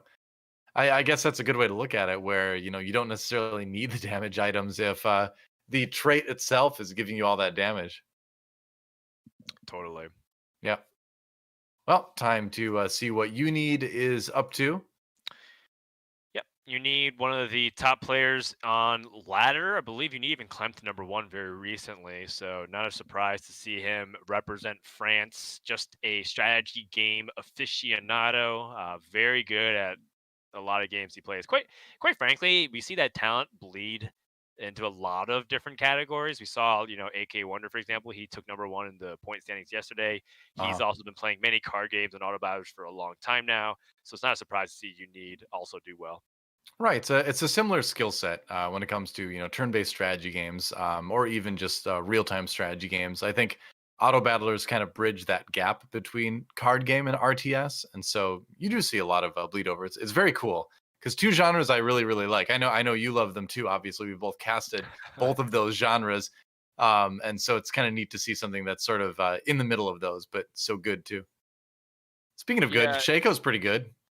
it doesn't seem like his comp particularly is well outfitted against a better variation of this composition, right? Like Shaco has the Bloodthirster as opposed to a Frozen Heart, and that's a very big difference. Right. Because Shaco will be able to heal a lot more versus you're dependent on the Celestial synergy, which is okay, but nowhere near as strong as the Bloodthirster full heals. Get your links ready. We found our new hotfix target Reddit. Shaco, It's Shaco.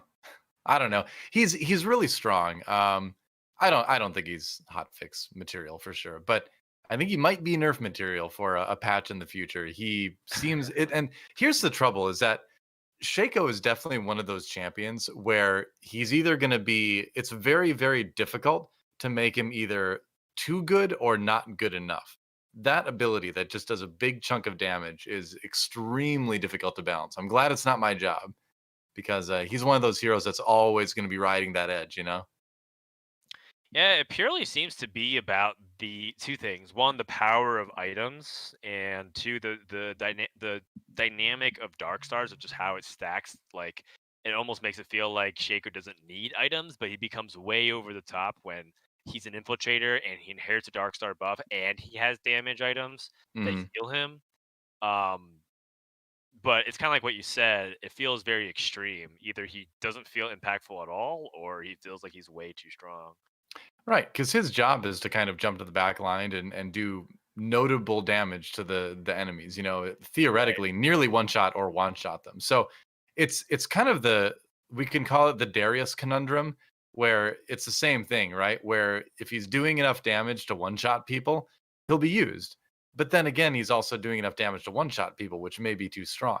But if he can't one shot people, then he's not really strong enough to make it into a lot of comps, and so the champion just sort of drops off. So it is tough. Speaking of dropping off, we have three people out of this game so far: Snoodyboo, Gunmay, and ToonTV. So France, Spain, and Sweden all losing one member so far. Yeah, Gunmay from first to seventh, not really what you want to see. So now Fluffy, if he were to truly avenge his teammate, has to get that first place to keep those results mirrored. But for now, you need trying to use this opportunity to put France higher up on the standings because that is the only country that hasn't had an eliminated player just yet. This Gangplank 2 still again casting in the corner. It's one of those really interesting things where like because he's winning so convincingly, he doesn't even need Gangplank's ability to get maximum value. And overall, this mech from Tan is still very fearsome. However, you need just gets the Zera 2. Zera 2 has very good items. You can argue that perhaps you would want a Quicksilver just so he doesn't get interrupted mid-cast. But double Rage Blade with a static shiv means that when/if Xerath gets his ability off, he is going to slap. It's going to hurt a lot. Absolutely. He will slap from afar with like artillery magic, basically. And if he gets a karma buff too, it'll be pretty big. Oh, going up against Tanpop. All right, so let's see how this goes. This is kind of the matchup I feel like we wanted to see. That GP has some Oh, pretty decent items too. Okay, here oh, comes the GP ult. what? How did Big the stun. Xerath just dodge all those Janna monsoons? He's so fast. He's incorporeal. You know, you can like shoot stuff at him and it just goes right Oh, between his wow. little like arm bits, you know? Yeah. Yeah. Well, Tan has bitten the dust, which means Spain has finished in the bottom four. And now we have our top four set. Two players from France, Sweden, and Portugal represented. Right. I think kind of the big story to me is once again Portugal. Two players in the top four. So consider or continuing that consistency that we saw started yesterday. Pretty cool to see because Portugal, you know, isn't really a country people have been talking a lot about in the TFT sphere. Obviously, they've got a huge fan base and there's a great esports community there. But as far as TFT goes, this is the first Yeah. time some of those names have kind of, you know, maybe entered the worldwide vernacular. And man, they are looking really good. Yeah, there's throughout almost every single game, especially in like 1v1 base games, there's always been like players from Portugal who are very fearsome. You mentioned Totally. RTS or just like notable players in general. As Uni gets another win, improving to top three. But yeah, it's interesting. Like Portugal, Italy, like Austria, like these countries that are like not really in nearly as populous as some of the other countries in Europe in terms of representation at top level. It doesn't mean that they're not good. It just means that Sure. maybe or perhaps they haven't got as much opportunity. So Portugal really making the best of their chance right now. They're looking very good. Absolutely. Only three players remain so far. Captain Rodrigues from Portugal, Unid from France, and Fluffy from Sweden, trying to keep Sweden's hopes alive after another one of his after Gunmay takes seventh this time. So we have what cybernetics. We have a little bit of a protector Darkstar action, Yeah. and we have the mech. So interesting compositional kind of variation that we've got in this series too.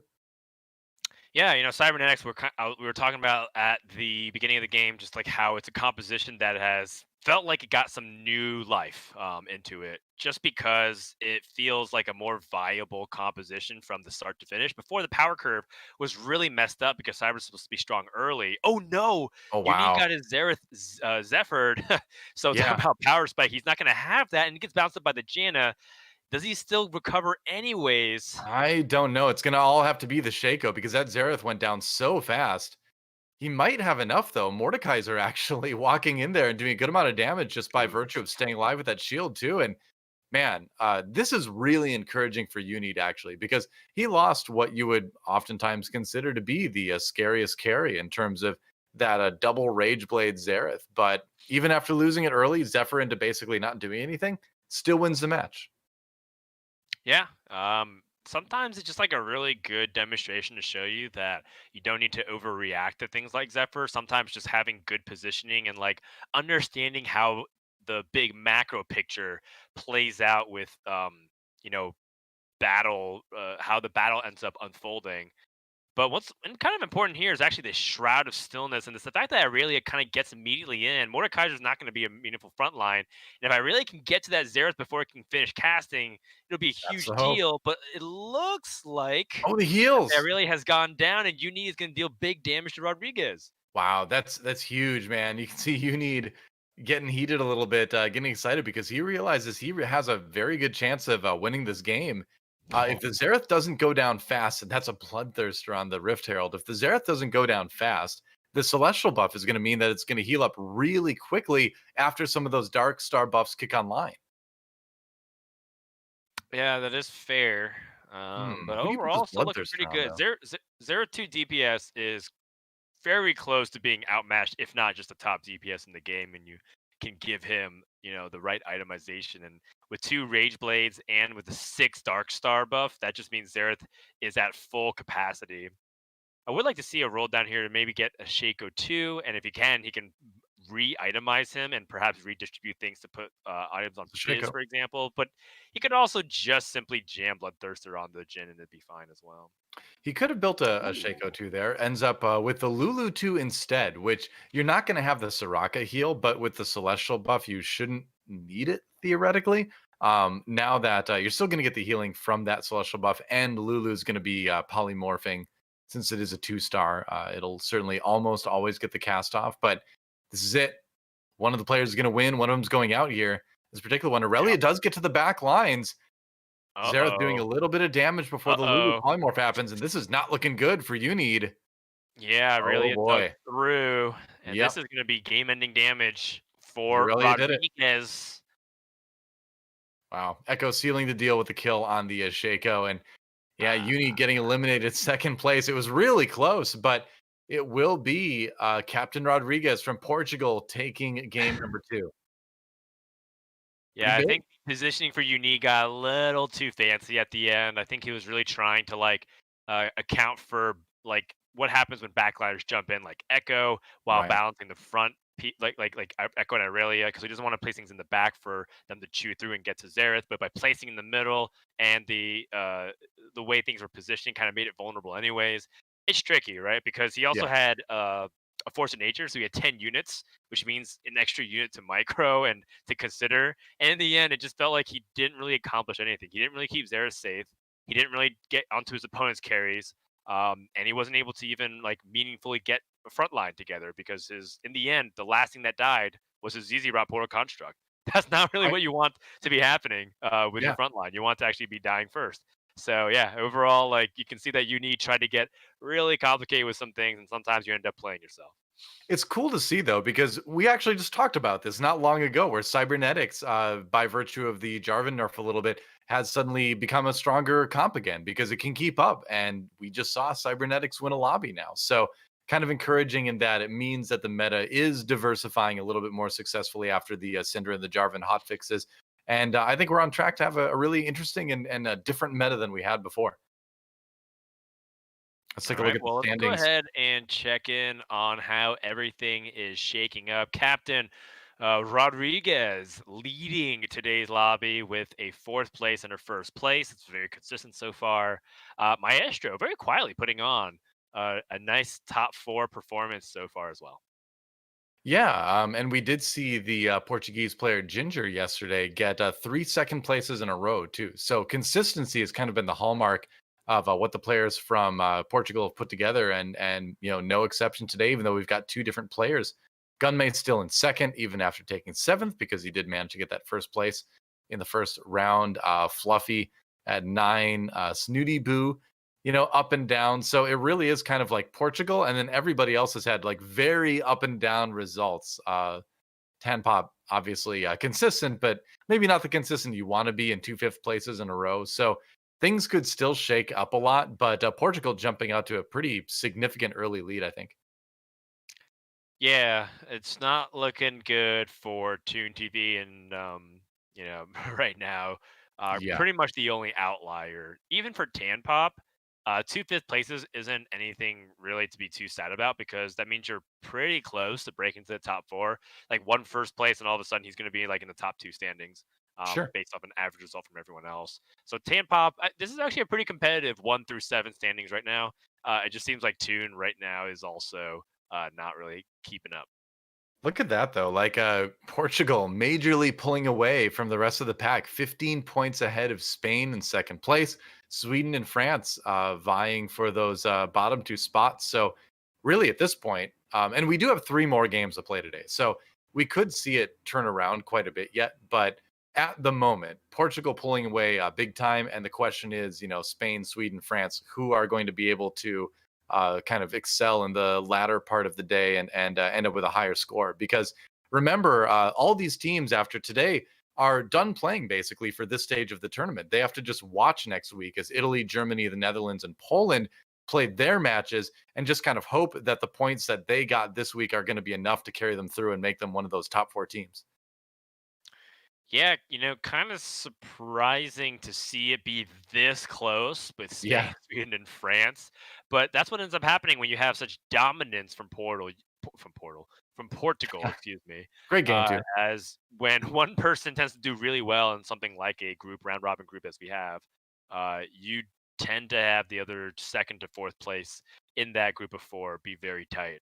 Right. So yeah, it's going to be a photo finish. Basically, every lobby matters a lot for a lot of players because it looks like Portugal, as long as they have average placings, they should be advancing to the next stage.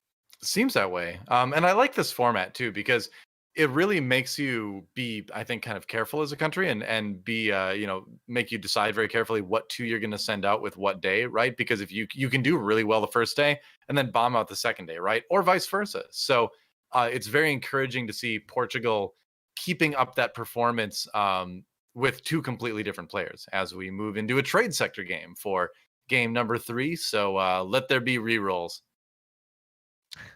Let there be rerolls. Six Blade Master, I think, on this Galaxy is very good. I think that's probably the composition that gains the most power through this Galaxy. Reroll also in general, I think, just is very good for those that want to go for win streak based compositions because then you can level aggressively and then get free rolls to get access to higher chance to get tier 4 units like Jin, or if you're playing cybernetics like Irelia. Right. So yeah, I think reroll Galaxy or trade sector right now is very balanced. I think it's actually one of my favorites, probably my second favorite Galaxy. Hard agree. I really do enjoy playing on this one. I've always been a dirty reroll comp player up until 3.5 anyway. So getting to kind of go back and visit the good old times with this one always appealed to me. Uh, I think you definitely sell the. Do Yes. you want the poppy too, right? You can sell the You TF. do, but you don't have to sell the TF. What you can do is wait to see what you get off of the. If you get a box for gold, find that box, buy Poppy, re-roll, find something else. True. So I think Captain Rodrigues is going about this in the correct way. This is The actually only really thing is, smart. Yeah. if the gold box is in the third creep, you're really sad because you get like half a second to make a decision. He's just gonna Yeah. go for it.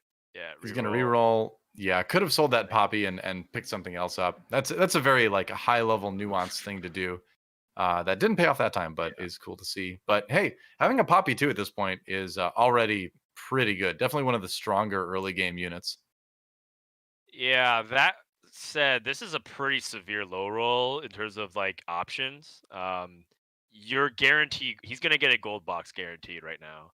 But the problem is that he didn't get to hold pairs to complete, and now he's like basically a stage behind on completing 2 stars. Right. So he gets the Annie. He has to quickly re-roll Ooh, and make a decision very quick as well to follow it up. Ziggs. Wow, there's an He Ash didn't even get a there. chance to look. No, Ah, that's it's so so tough. frustrating. Yeah, when the box comes out from the last minion, you just get basically no time.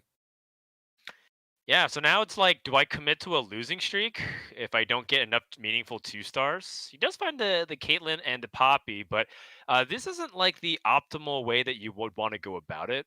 So part of the advantage of getting the gold box earlier compared to later in the reroll galaxy is you get to choose the synergies that you want to 2 star and play that board. Right. And in reroll, it does feel like damage is amplified more. Like look at what his opponents playing Sorcerer Chrono with Jarvan too. That's like way better despite them having similar amounts of gold, right? And that's partially because of the option that was given to his opponent. Yeah. He didn't really get to choose. He had to play like 2 Vanguards and a Caitlyn. Oh, thankfully for Rodrigues has a chance to take a pretty good loss actually there, only having one unit remaining on the other side. Ooh, and finds the possible Leona too. So two Okay. 2-star Vanguards is going to be strong early on. Yeah, this is a really good cybernetics opportunity. I think If so. because he has Fiora, has the Leona too. Cybernetics is an uncontested comp and start off with Last Whisper. If he gets a Vayne early, I would probably lean towards that if I was in his shoes. Although, it depends on entirely of how he feels about cybernetics currently in the state of the meta. Yeah, it's always been one of those comps too, where like you either are a cybernetics player or you're not a cybernetics player. Because traditionally, it took a lot of skill to kind of massage that comp into top fours back in the earlier days where you were, doing a lot of other comps in the mid game before you found the Echo late. Nowadays, it's a bit easier to get to that 6 cybernetics number, but it still is, I think, one of the tougher comps to play. Positioning is another big factor with it too. So we'll see. Yeah, like cybernetics kind of has that similar thing to, I guess, like Vanguard Mystics, where the baseline understanding of what you need to know to play the comp at all is pretty straightforward and simple. And the Mhm. generic positioning options that you have are also pretty simple and straightforward. But if you really want to like break past masters and start going towards GM and challenger, you really have to position exceptionally well, Yeah. because especially if you're like not going to have the best in slot items. Like since Cassiopeia basically doesn't really play rapid fire cannon anymore, even though you totally can. I think It's that's a not a good point. priority. I Positioning for Vanguard Mystics actually has shifted a lot. I think that's a good point actually, in that it's another comp where you can get the fundamentals down and start to top 4 a lot with it, but in order to win lobbies, you really have to kind of master some tricky stuff, which is fun. Yeah, and Yep. that's a good sign, right? Like that's kind of what Yeah. you want. You want to like simple to learn, hard to master. That's kind of the generic platitude that every game designer wants to go for with these strategy games. Right. And it's really good mark for a player to be able to express that skill. Speaking of which, I actually really like the way Rodrigues has played this early game. I think he's almost played flawlessly relative to the expectation with of no goal till the very end, which Yeah. is a perfect loss streak while still trying to be competitive and eliminate units. 90 HP with a full loss streak so far is very good sign. There's a lot of really impressive finesse that's going on with this. He ends up grabbing the Negatron cloak, which I'm trying to remember if he had the ability to build a ionic spark or something like that. Can't quite Believe remember. Yeah, he can actually. I Yep, think he can put one on Poppy Poppy. has it. Yeah. Yeah. Yep, I thought so. Usually, when you see someone pick up the cloak off the caravan, especially when you have a carousel, rather after you when you have such an early pick, it's because you've got that ionic spark waiting. The caravan, it'd be The fun. caravan. Everyone's Yep, just in a little wagon it's a little being train pulled in a robbery full mini circle. game. Like I would love that actually. Let's do that, Yeah. Rito, please. Your little legends fights on the top of trains to claim That's the right. chain. You can. This is a great marketing thing because then you can have mounts for little legends because they have to like ride up to the train, across the dusty desert, and then jump from the little legends mount to the train, and then rob the Sure. caravan. You're This is welcome, pretty Riot. aggressive. Interesting. It is, yeah. I Like, mean, hire this man, Riot, to there do you go. TFT marketing. This is a Top. pretty interesting move by Rodrigues. He leveled when he's lose streaking. You don't really see that very often because they're like, well, if I'm gonna lose streak, I might as well commit to it. But he got the third cybernetic through Vi and decided to start converting his streak into winning. However, it's not even gonna work out. He leveled and lost. So I Yep. wonder if that's actually like again another really big brain good opportunity here because by keeping the loot by leveling, he gets access to Vayne much quicker by having the percentages increased. But he's still lose streaking. So I wonder again if like I was in Rodriguez' position, would I like keep this board, sell out to 20, and then like intentionally lose again? Like I don't know, place Caitlyn just by herself so that she gets immediately eaten up. Separate all the frontliners so they're not absorbing damage together. I think he's doing one Those- of the best jobs I've ever seen of losing well. You know what I mean? Where Right. he's putting together a board that you look at it and you're like, it's not the strongest board, but yet it has just enough to kill a good amount of champions on the other side. Right. Like look at this. This is another one where if the Caitlyn comes in, kills another two at the very end, but it's still going to lose to the last Caitlyn, right? So another Yep. basically perfect loss here. And so leveling, like you said, unlocks the ability to find some of those better later game cybernetics or whatever units he's looking for. But at the same time, he keeps the loss streak alive. So I think that was Right. one of the most masterfully played round twos I think I've ever seen. Yeah, I think that the one thing I probably would have made difference is I think I would have committed super hard to the losing streak and sold Poppy 2 to make 20 gold, and then like maybe take a little bit extra damage. But yeah, it's like exactly what we said. Like full losing streak and being at in the 80s is very nice. That's a very impressive thing that Rodriguez is able to amass together. But his job is only really beginning, right? Because now the hardest part really comes, which is how best to turn it around. If you want to turn around, are you supposed to keep losing actually until you're able to hit 50 gold? And he's finding power spikes. He found a Mordekaiser 2 opportunity right now. Finds It's an a tough IE call. Last Whisper combination. He found a Shaco. Is he supposed to pivot? These are like questions that you're supposed to ask yourself right now, and they're not exactly clear all the time. Yeah.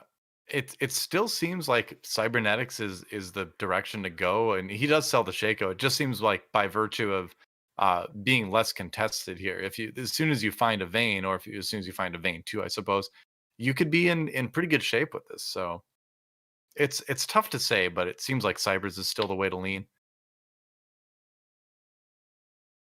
Yeah, so this looks way stronger. He's itemized every single cybernetic. Yes, he's going up Yeah. against Toon with the Xayah, but Xayah only has Last Whisper. It's not like she's going to instantly kill anything she touches. But looks like, despite that, the front line with Jarvan and Bramblebest has held on long enough to Hmm. make sure that the Xayah Last Whisper doesn't chew through. So this looked like not. This looked like Rodrigues not intentionally trying to lose. He was trying to power spike, but it like ends up having a nice result anyways, which is he lost. He finds a Jin. I think he probably wants to start winning soon. The game really seems to want to make him play Dark Stars. He keeps seeing a lot of good Dark Star units in a lot of his shops, but Right. he's been dedicated to cybernetics for a while here. Uh, the Jin does give him some immediate strength by activating that sniper buff as well, but you don't. You'd rather have the Caitlyn's items on Jin, but you can't make the swap, so it's a little bit awkward. Yeah, it's very awkward. I mean, he's been offered a lot of cybers and a lot of dark stars. Looking at the other, like he's going up against a Vanguard Mystics opening with Snake 2, Cassiopeia getting the 2-star. That's problematic as well. It doesn't look like he beats that. So it's funny because it does seem like he's trying really hard to win these compositions. Oh, Oh, actually, that Jin got that last shot off in time, but not yeah, enough to zap. he's Whew. losing this so close every single time. But hey, there's a vein, there's a Lucian. Okay, so you're finding a few more cybernetics, but you see the hesitation. He's like, Yep, "What do I do? it's huge. Do I go Dark Star? Do I go cybernetic like the original plan was?" I don't envy his Right. position at all right now, because you don't really want to swap the vein out for a or the Caitlyn out for a vein one. So you're Maybe not kind sell of the just having Jin. to sit on those units for a while. Maybe not sell the Jin, but like replace a Jin. The thing is, Cybernetics actually looks reasonable. Like someone else had a Cybernetics board. This is also stage 3 carousel, which you get access to 4 cost units. Or sorry, no, that's stage 4, right? Stage 3 you get 3 cost units. Uh, I think so. No. I had it right the I first think you time. do So get. if he I finds an think at this point Irelia you off get the a couple fours. Yeah. yeah, I think there's 2 4 cost units that's introduced. I think that he has the Oh, ability to just find an Irelia off the carousel and then go for it. So still having his eco interest hit. Um but he does have a bench that is flexible in terms of pivoting. he finally gets a win, and he gets it against the lobby leader, Fluffy. Oh, Actually, what? What? Irelia with that a is an Aurelia with spatula? a spat. Yep. Wow. Oh, of Well, course it gets Pain taken right Cell away. feels a lot worse now, but it's okay. He didn't even get the pick. It seems like Snoodyboo is going to get that Irelia anyways, but what a dream it would have been. Right. He picked up the tier, and so he can build a blue buff with that. He's already got a tier as well. So yeah, I wonder what the plan is here. He could still pivot into something like Vanguard Mystic, although he's pretty far behind. You could go for snipers, and if you pick up a Teemo, you can kind of do that. There's another Jin. You could also just use that tier on something else later, like a redemption. Yeah, I like playing Hmm. it on Teemo and maybe going to Astro Snipers. That's what I was Have the thinking, blue but buff. That's huge. he doesn't have a Nautilus or anything else, though. So we'll have to see how that goes later. We're swapping over now to Snoodyboo from France. See what his board looks like right now. Looks like a little bit of Dark Star action. Or I'm sorry, it looks like he was scouting at the moment. It looks like some cybernetics actually. From cyber player to cyber player here. But this is going to be a loss, it looks like. Yep.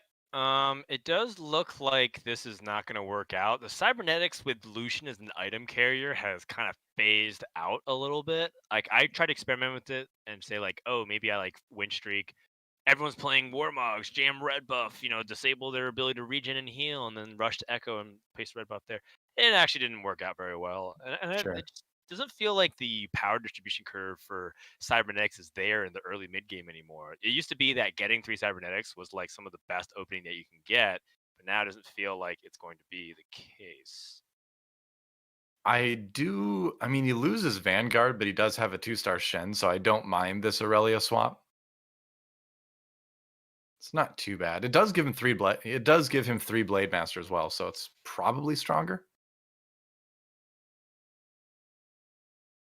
Oh, Protector Shaco reporting for duty. Oh boy.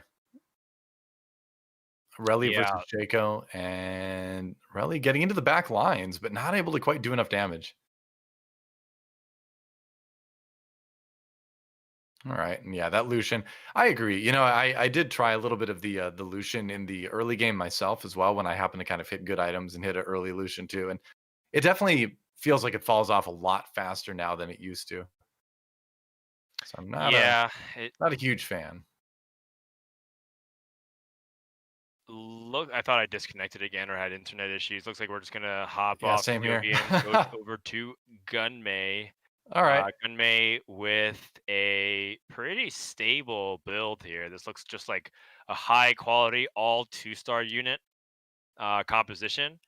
Doesn't have like, crazy powerful synergies anywhere, like no 4 protectors, celestials. Early game is not that big of a deal, but he's very stable. And he has those Jins ready to go for the transition. If you find another Jin, he finds it. So it's a Hey. 3-star Jin that can immediately replace the Zaya. Yeah, that seems pretty strong. Has the Dark Star going now. And what's he going to be looking for? A few more Dark Stars, I suppose.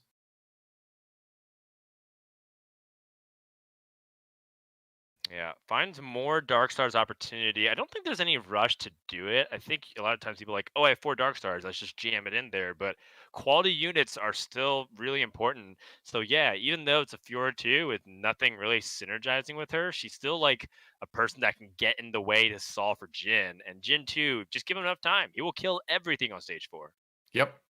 Now, Gunmay has an opportunity to build a Guardian Angel as well, which is an item that we've seen on Jin from time to time, pretty often actually lately. So I wonder what he's waiting to do as far as that well, I guess he'll put on the Shaco. That makes a lot more sense. I've always been more of a sniper player, so I'm like, oh, let's make the Jin stronger. But yeah, he's almost got a Shaco too. That's probably a better use of that GA. Picks up the Ash. And with the Nikos, he's able to make that Shaco too. But will he put the Guardian Angel on it once things start? I wonder. We'll have to see.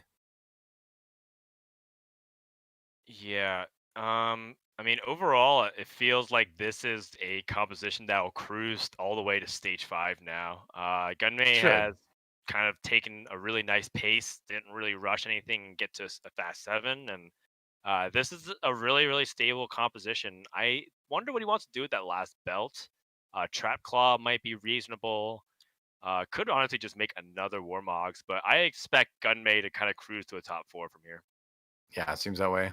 Got all the 2 stars he's looking for. Got the crucial items on the right champion. Looks like he's going to be pretty strong. So, just looking at kind of the breakdown right now with all the different countries we've got in the lobby. Gunmay, of course, part of Sweden.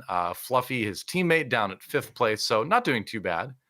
Meanwhile, we have Unid from France on top, Omaestro from Portugal at 3rd, and then Tanpop, also from Spain rather, in 4th. So pretty even spread among the top 4 right now in this game. So this one could end up being a little bit closer.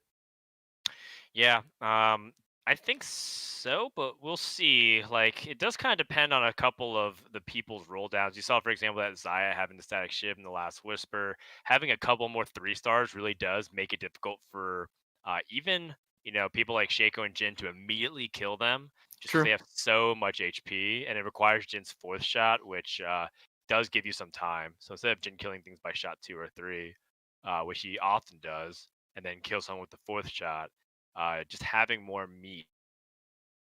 Yeah, definitely.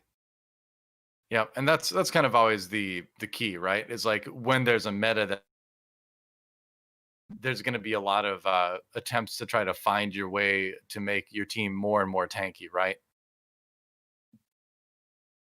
So Yes. Sorry, am I okay. cutting in and out again? Yeah. Oh no, a little bit. Yep. Seems Okay, okay now, sorry though. about that. As we go to the carousel, don't worry about it, man. All good here. I'm actually just on juke.gg checking out all the player streams. Beautiful HD. But anyway, as far as this carousel goes, looks like it's going to be Gunmay grabbing the Aurelian Soul with the belt. So, like you mentioned earlier, Dan, it's the possibility of a second Warmogs that is just going to be simply more HP. It's just simply going to be more meat, like you said, in the front line, which is going to let Jin do his work. Yeah, and Warmogs, very much scales, right? Like if you add more health, it regenerates more health based off the percentage faster. So, it's okay to stack the Warmogs. It's something that you don't really want to do with all the defensive items, Right. but sometimes it's okay to do that. Well, you look around too, and I don't believe there's anyone else in the lobby with a Giant Slayer, so you don't open yourself up to any particular weakness in that category. Going up against his fellow Swedish countryman, Fluffy. And oh no, he's not actually. He was looking at a different screen. Never mind. He's actually playing against Maestro, who he is actually crushing. I think he could easily be on track for at least. I'm gonna make a prediction, Frodan. I'm gonna say top 2. Yeah, top 2 does seem like a pretty good option. I think not getting top 2 largely depends on him going to 9, whiffing on Xerath, and just slowly bleeding out because he just doesn't have the ability to contest the top 2 comps in the game. But he has such an HP advantage that it looks like a pretty easy top 3 at the very, very least. So we'll go ahead and switch over to somebody else who might be fighting more for their survival. We got the Static Shiv Pikachu build coming out of Toon. 3-star Zai with 2 Shivs. It's a fun build. It was Yeah, theory crafted as might be one of the best variants of Shredder way back at the beginning of the set when Zaya started getting buffs. And it's fun. You get to see a bunch of electricity shoot out. yeah, exactly. I don't think I've ever actually seen this played in a tournament before. I've only seen I've seen on the ladder. I've seen the Reddit clips, right? But it is legit. She attacks so fast, and at 3 stars, that static shiv is going to be sending a lot of damage through a lot of different people on the other team. So cool to actually see it pop up in a tournament now. But he's in 7th, Right. so he really can't afford to take too many more losses. Snoodyboo out in 8th, unfortunately. Yep. So Snoodyboo does seem to kind of continue to struggle after that round 2. A great round 1, but round 2 and round 3 hasn't been super good for him so far. I am curious to see how far this Shredder version can go I because wonder. I don't it's have high hopes for unusual. it, to be honest. I I think it's strong, but I don't know if Ooh. it's strong enough to like top 4. It still seems a little bit gimmicky to me. I like it, but I don't have faith in it yet. What do you think? I think the 6 Blade Master variants are better. And with that Blade Master spatula, maybe an opportunity to even go for it somehow. I could get on board with that. Yeah. Right. So we would already at level 8, but you can take down. You don't have to go for 4 Celestial. You can go ahead and take out like Ash and even Shinzao, and then just play 2 more Blade Masters, and then you get more procs off of the Static Shiv. And even the Blade Masters still are really good defensively. Shen, for example, is good to keep the Zaya safe. So I like that. And plus, you do have late game opportunities still to keep playing Mystics if you want to keep that karma around. Yeah. Well, unfortunately for ToonTV, Captain Rodrigues takes another chunk out of him, loses 15 HP down to 20 on that fight. And you can really only lose like 2 more at this point if your ToonTV goes up to level 9. You got to find something good here. Goes up to 4 Protector. All right. So there is that. But it would be a bummer if he built the Blade Master spatula and then was never able to, actually get the Blade Master buff online. The 6 Blade Master buff, that is. Yes, 6 Blade Master. It's pretty significant just to get the extra attacks, but in the end, it does feel like right now it's not something that's easily accessible for Toon, and he's already kind of gone to 9. He's gonna have to recover a little bit of eco. But going to 9 is really nice, and also like quite frankly, the 4 protector, 4 celestial still is very resilient and sturdy as a Sure. front line. We're just kind of like laying out different options that are possible here for Toon. But it does seem like this build will have difficult time dealing with some of the late game madness from Dark Stars and the Sorcerers. Interesting. So for a second, I was like, oh yeah, Thresh Urgot. But then I'm like, no, you probably need to save Urgot on the board actually, because you need that 4 protector buff if you're going to sustain it all. So opting to just sell the Thresh, buy a second Urgot. If you can get an Urgot 2-star, that would be a nice boon for his team strength. There's just a couple things that are a little bit awkward, like that. The single Reven one just doesn't do a whole lot right now. You don't have Chrono. You've got 3 Blade Masters anyway now because of the spatula. Doesn't have items, so it's looking grim still for ToonTV. Yeah, quite frankly, it just doesn't feel like it's enough. It's like a fun, nice build. Oh, hold on. That was close. Okay, never mind. That was But close. I was like, maybe you could kill almost all the units, but it just seems like it gets outmatched by the other carries in the game right now. Stagship just doesn't do enough. Yeah. Wow. And so Tanpop out in 7th, and that means both of our players from Spain take the bottom 2 in this game. So really, really rough lobby for Spain. Yeah, Spain definitely not looking for 7th and 8th. That's a really big opportunity for Sweden and France. Portugal already doesn't need that lead and widen any deeper. They just have to go ahead and place an average result. Yeah, for sure. But yeah, definitely good for Team France and Sweden to see Spain struggle in this lobby. True enough. Well, sounds like we're going to go take a look at what Omaestro is up to right now from Team Portugal. Right. So the build currently is a Syndra carry. Syndra carry is still very good at targeting other things. In fact, that's kind of like the big problem with Xayah is that eventually she'll get that. But this is not just your average Syndra. It's a Syndra at 3 stars. It is That's pretty hard to good. deal with. He's got some awesome items too. Blue buff and then the jeweled gauntlet on a Cinder 3. That is an enormous amount of damage. Yeah, pretty good for sure. Yes.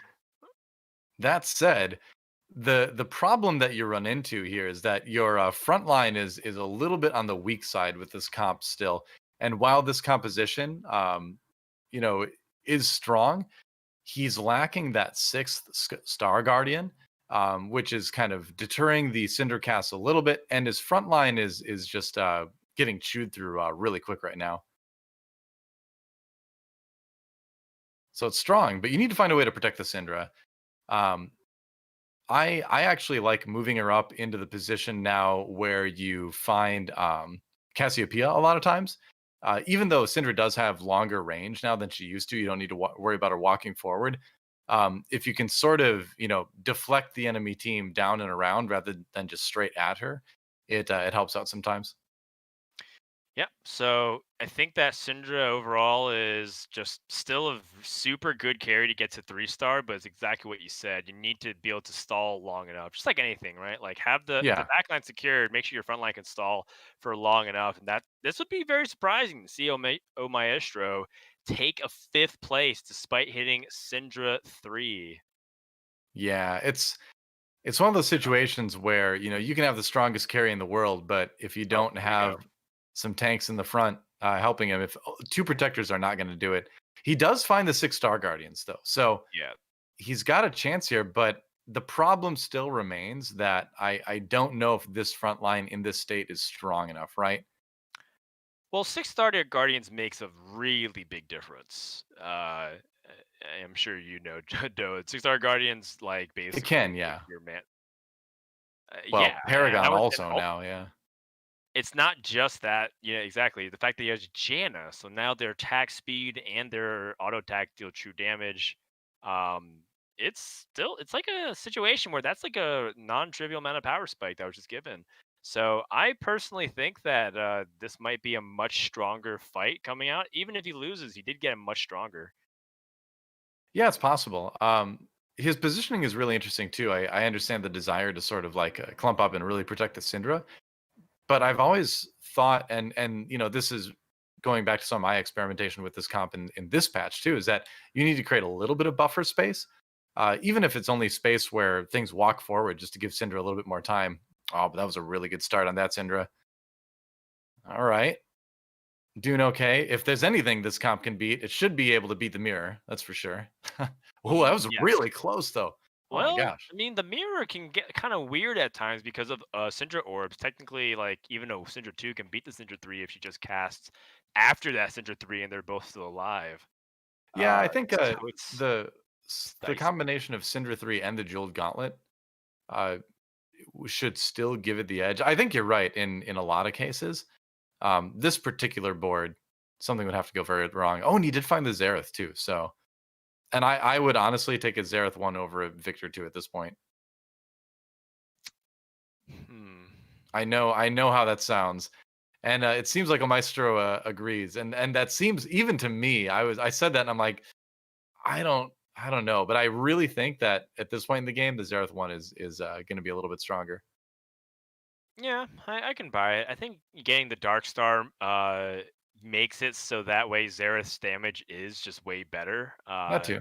And so, like you do get the damage through that Dark Star buff, but wow, that's a very convincing loss. And Yep. Fluffy actually goes out as well in fourth place. So the good news for Team Sweden is that they've been able to secure top four for both players. But how far are they going to get beyond that? We're going to jump on board with Unid right now to see what he can do. Unid currently in number one. It's going to be Unid, Captain Rodrigues from Portugal, and then Gunmay from Sweden in third place. So let's see how this okay, fight well, lines up. Shake, yeah, Shaco jumps onto the Soraka, kind of gets a little stuck there, but the Fizz gets a really big ultimate and stalls out Jin for half a second there, which is huge for his own Jin. But his opponent Shin has a Guardian Angel, and that ends up becoming a really big factor because then the Jin wakes up and immediately shoots after being de-aggroed. So it looks like the head-to-head edge does not go to Unid here. Apparently. What's going to be the pickup? The Trap Claw, just an item that's generically very useful late game. Yeah, Unid's going to snag that one first. Aside from that, a couple good offensive items, but yeah, I think the obvious choices are the ones that were picked up in the Death Cap and the Chalice for the other two.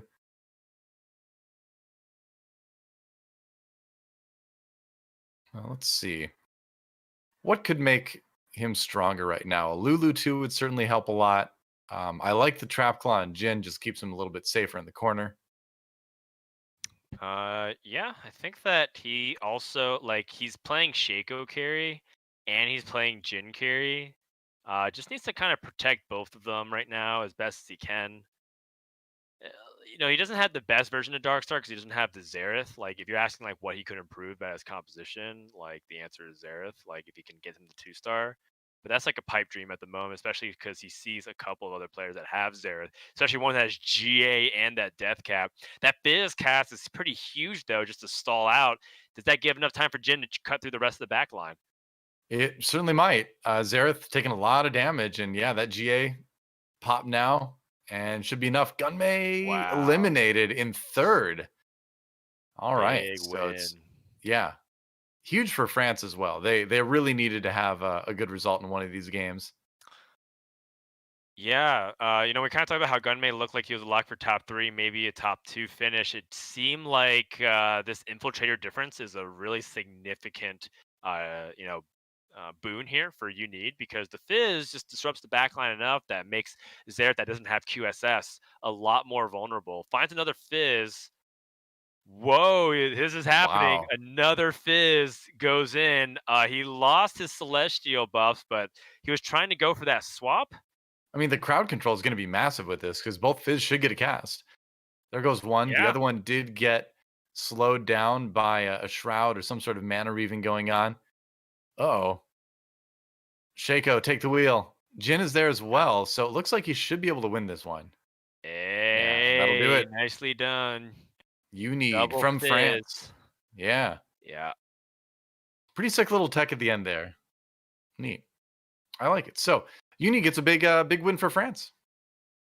Yeah, I think that's just like good understanding of like what makes like what units are strong. You know, what's really important in the late game and in auto battlers in general, like just as you a general rule of thumb is that AoE and CC are king late game. This has always been really prominent, even dating back to the very initial origins of auto chess. Like people figured that out, and so if you have convenient access to it and ends up becoming like a really important factor in the late game for those battles, it makes sense, right? To just kind of play other fizzes, similar to what people kind of realize. Like you could always just play like another GP2 back in the day, right? Or you could just play another version of whatever carry that you want. It's a really powerful effect, so it doesn't surprise me that a second fizz ended up just being really useful there.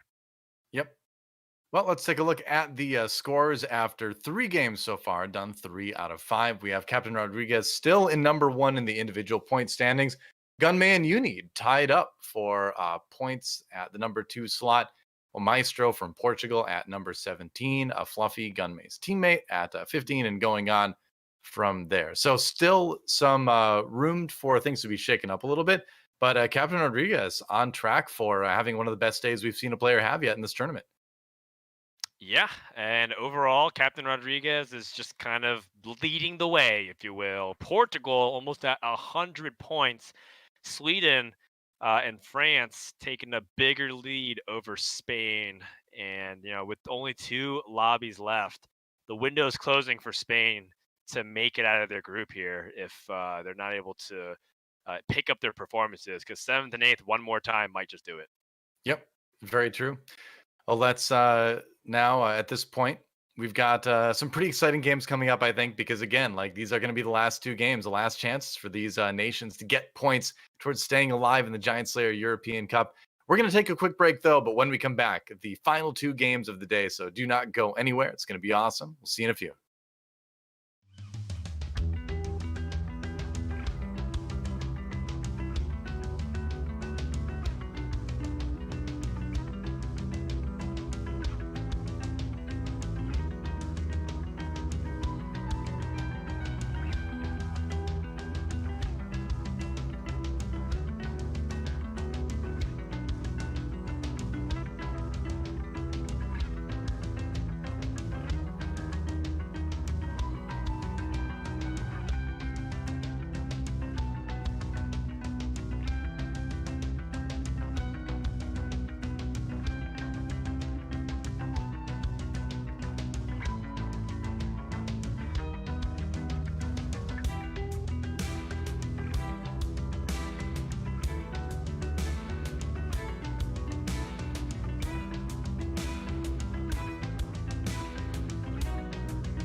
And we are back in the Giant Slayer European Cup with DoA and Frodan. 3 games down, 2 to go yet today to decide how the points are going to end up for Sweden, Spain, France, and Portugal. Remember, even the bottom 2 teams today at the end of the day with points aren't necessarily out yet. We need to wait and compare how all 8 nations do at the end of next week, and then we'll know based on the bottom 4 point scoring teams. So even if your team ends up bottom 4 today, don't lose hope yet. It's not over until it's over at the end of next week.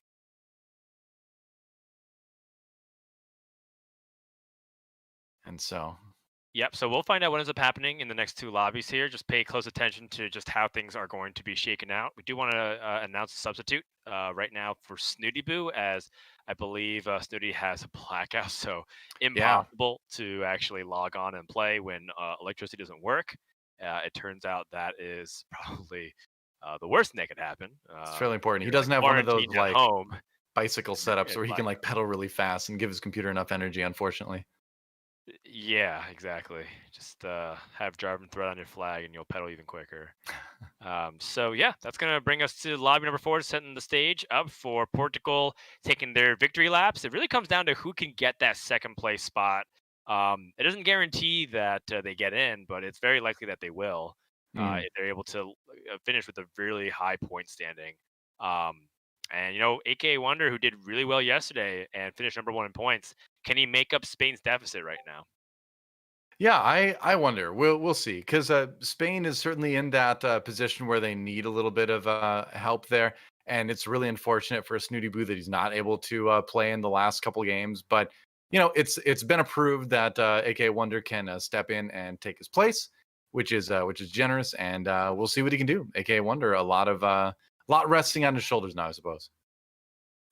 Yeah, we'll see if he's going to adapt any of his strategy. Again, the nerf yesterday that B patch Jarvan was a slight tap, but as you can tell, like these compositions still can just utilize them perfectly fine, and it Sure, takes them from like maybe S plus tier to maybe just like a cut under S plus tier. still We'll seems see, pretty right? strong. We'll see more evolution too, hopefully in the next few days as well, leading into things like Mhm. even the Cloud9 and Team Liquid qualifiers that happen for the World Championship. So I'm excited to see if people can figure out things that beat the metagame, because you know Right. it's one day after the patch. It's not even a full day yet. You can't expect people to have refined strategies at the moment. You might see some slight tweaks and adjustments, but you know over time, in a few days, you might see more builds emerge from it, because that was a much needed nerf Mhm. on Jarvan. Well, it's a good point too, in that like the thing is because Jarvan was so good, a lot of people are playing a certain comp. So once he's nerfed, the comps that could develop to be better still are less polished than the comps that Jarvan was a part of. So it's just also going to take time there that these comps exist. They're out there, but players just need, like you said, more time with it now because a lot of them have been focusing on Jarvan based things. So it's going to take a few days. We'll see what things look like next week. But TFT, like even in a meta where there aren't patches every other week or something like that, like even in a meta that stays fairly stable for a long time, it still seems like the ladder is a different experience every day, because it's kind of like a revolving door of like one thing rises, the other thing rises to take its place, that kind of opens up another thing to be strong. And so you really do kind of have to be constantly vigilant if you're grinding on the ladder with TFT, what sort of the trends of the day are, and that reflects in the tournaments that we see too. Pretty neat. Very neat. And I think that today has kind of been more about that refinement, a little bit less variety than I was hoping for. But, you know, we did see some people experiment with builds. Mech came into play, Right. some Blade Master Shredder came into play. You know, we did see some people try to play some Revel stuff. Not really always working out, but we'll see if it ends up, having anything changing with the galaxies. It does look like we're kind of stalling right now because the lobby still is waiting to get fully up before we can officially go ahead and start it. So, in the meantime, is there anything that you're looking forward to, DoA? Is there any kind of DoA compositions that you think we haven't seen yet that might be underplayed relative to their potential? I've always been trying to play whatever I can find outside the meta, like since the beginning of TFT. Even way back to like I was playing Star Guardians in like 10.6, where like it was not that good back then. It was before the time when Star Guardians really kind of popped off. But right now, like the TFT world has been just changing so fast as far as like what's strong, what isn't. It's difficult to even kind of identify what the off meta comps are to a certain extent right now. I think Brawler Blasters is something that is weaker, obviously, with the Jinx changes that maybe still could have a little bit of experimentation done with it. I feel like there's something around Battlecast maybe that could be done more. And like I will say it again, I think we're really close to having a meta where Space Jam comes back. So even without the Cassidans. So we'll see. I have to do some experimenting, but right now I feel like I'm just spending all my time trying to keep up with the meta, the normal meta. Yeah, for sure. It's a tricky meta. There's a lot of players that have reported that they just are slowly losing LP because they don't understand what's good on the patch outside of Jarvan. And as we take a nice little Jaeger. look, All right. at Captain Rodrigues. targeted ads based off of our producers' watching habits. Apparently. Exposed. Oh, we're getting yelled at now. That's right. Something wrong. Jaeger bombs No, are so it's cool even if you're by yourself. yeah. Social distancing. That's true. To bomb at home is the safest bomb, as my mother always said. That's right. And she never said anything like that, actually. Sorry, Mom. At MOA, Mama DoA. I guess so, yeah. I just think of MOA because that's the acronym for Mall of America, which is in Minnesota where my parents live. So, but they don't live at the Mall of America. Nobody should live at the Mall of America. I think I've been there one time. It's when I was really young, and I don't remember much of it. So It's just it's basically a big mall with a theme park on the inside yeah, and an aquarium. I'm trying to remember if there's anything distinct about it, but I just can't. It was It's probably big. Yeah, well, yes. That's kind of Like its most most things in distinctive feature. I suppose so. Yeah. Suppose so. Normal Galaxy coming in for lobby number 4. We're hopping on to Captain Rodrigues' point of view. Finds a Jarvan pair, a Mordekaiser pair, Leona pair, Graves pair. A lot of pairs. A lot of so many pairs. you should open a fruit stand. Yeah, that's right. Haha. When life gives you pairs, You just want the triple. Yeah, This has I gone think off the rails completely at this point. But it's a pretty. I like this trio because you've got Protector and you've got Darkstar, so it seems like a decent level 3. Yeah, Darkstar doesn't really matter too much for 3 unit composition because you don't really get that many buffs. It basically equivocates to like a rod. Just wait till Mord goes off right now. Check it out. He's so buff. I mean, if you're playing against Fluffy's board, sure, I'll take any kind of buff, right? Fluffy's board also looks very weak. I've observed a trend that happens sometimes in TFT where it feels like if I'm low rolling, sometimes it feels like everyone else is also low rolling. Like, wait, I thought I was a really weak board. How come I'm still beating everybody else here? Are you happy or are you sad when that happens? Oh, I'm happy. I think some of the most fun games are when everybody low rolls and you have to kind of improvise stuff or like it's your opportunity to flex your corner case knowledge when you're in that scenario. When everybody high rolls, it feels a little scary because then it comes down to the fight RNG. But I feel like when everyone low rolls, that's when you can really start to utilize some of your game knowledge. It's very specific. Indeed. Captain Rodrigues going up against ToonTV, who's had a little bit of a rougher day today for Team France. Gets that early Vayne, though, at the last Whisper, but it just looks like she can't quite cut through the shield of Jarvan.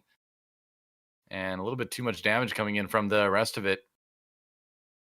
Now, Vayne, I feel like previously was one of the only champions I would save if I hit it really early, but where Vayne is so item dependent, and I know he did have the last Whisper on that Vayne, I don't know if I would be as inclined to keep it.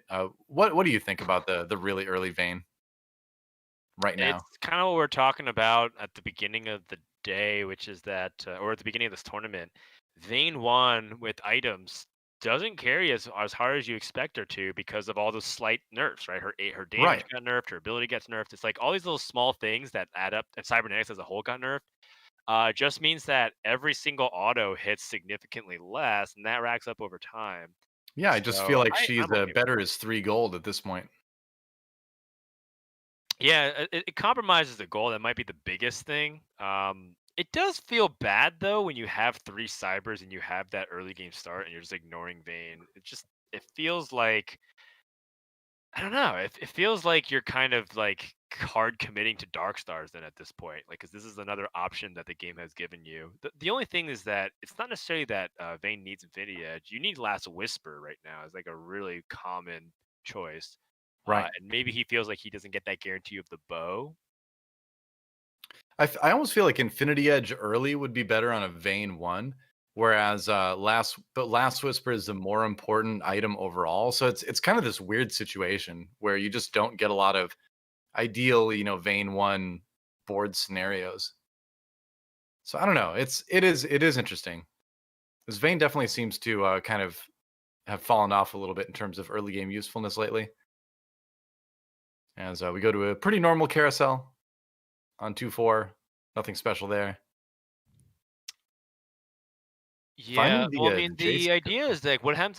What happens? Like, the question becomes of like, what's the choice when everyone's introduced with offensive carousel? And I think that we had been kind of in a situation where our metagame was largely dictated by your defensive items. Like, did you get your Warmogs fast enough for Jarvan? Mhm. Does itemization open up more now that Jarvan is not nearly as much of an auto include unit? Still very good, clearly, because Rodrigues is still hanging in there with just a Jarvan 1. Yeah. I mean, it should open up, right? Look at this. Okay, no, another board of no 2 stars. This is what I was talking about. Like, it feels like sometimes everybody in the lobby is like in the same boat, which is like nobody gets 2 stars all throughout stage 2. If you do, you get like one of them.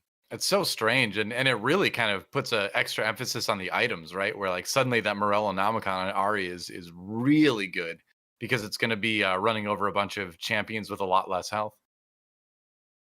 Still no 2 stars for Captain Rodrigues. We'll see what Fluffy is working on right now as we swap over to his board. Right. Like a Ooh, little bit he of has a 2 star. What sorcery is this? it's magic.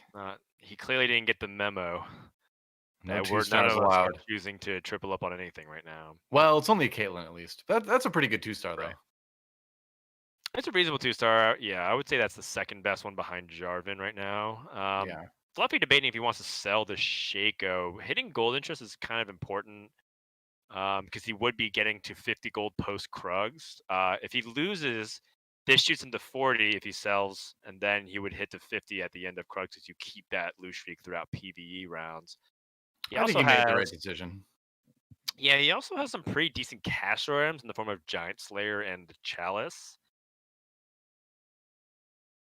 He Yeah, also you could build Shojin that and Runins. Oh my gosh, actually, that's the combination. If he finds a single Ash, I've got it. So if you find Ash, uh, he is going to be in a great spot because he gets the Shojin plus Runins combination, which allows Ash to basically perma CC their opponents. Chrono Ash. I love it when Frodan cracks a code. He gets so excited. Oh yeah, it's You fun. did it. And I think I've you're been absolutely playing right this, too. By the way, yeah, it's Shojin's Ash is just becoming this monster carry. Yeah. I've been playing this really simple card game after dinner at times called Set. Hmm. I got it as a birthday gift, and all it is you put out like 12 cards on the board and try to identify sets of 3, but they all have to either be different or the same in a few categories. So basically, it's kind of like a pattern recognition game.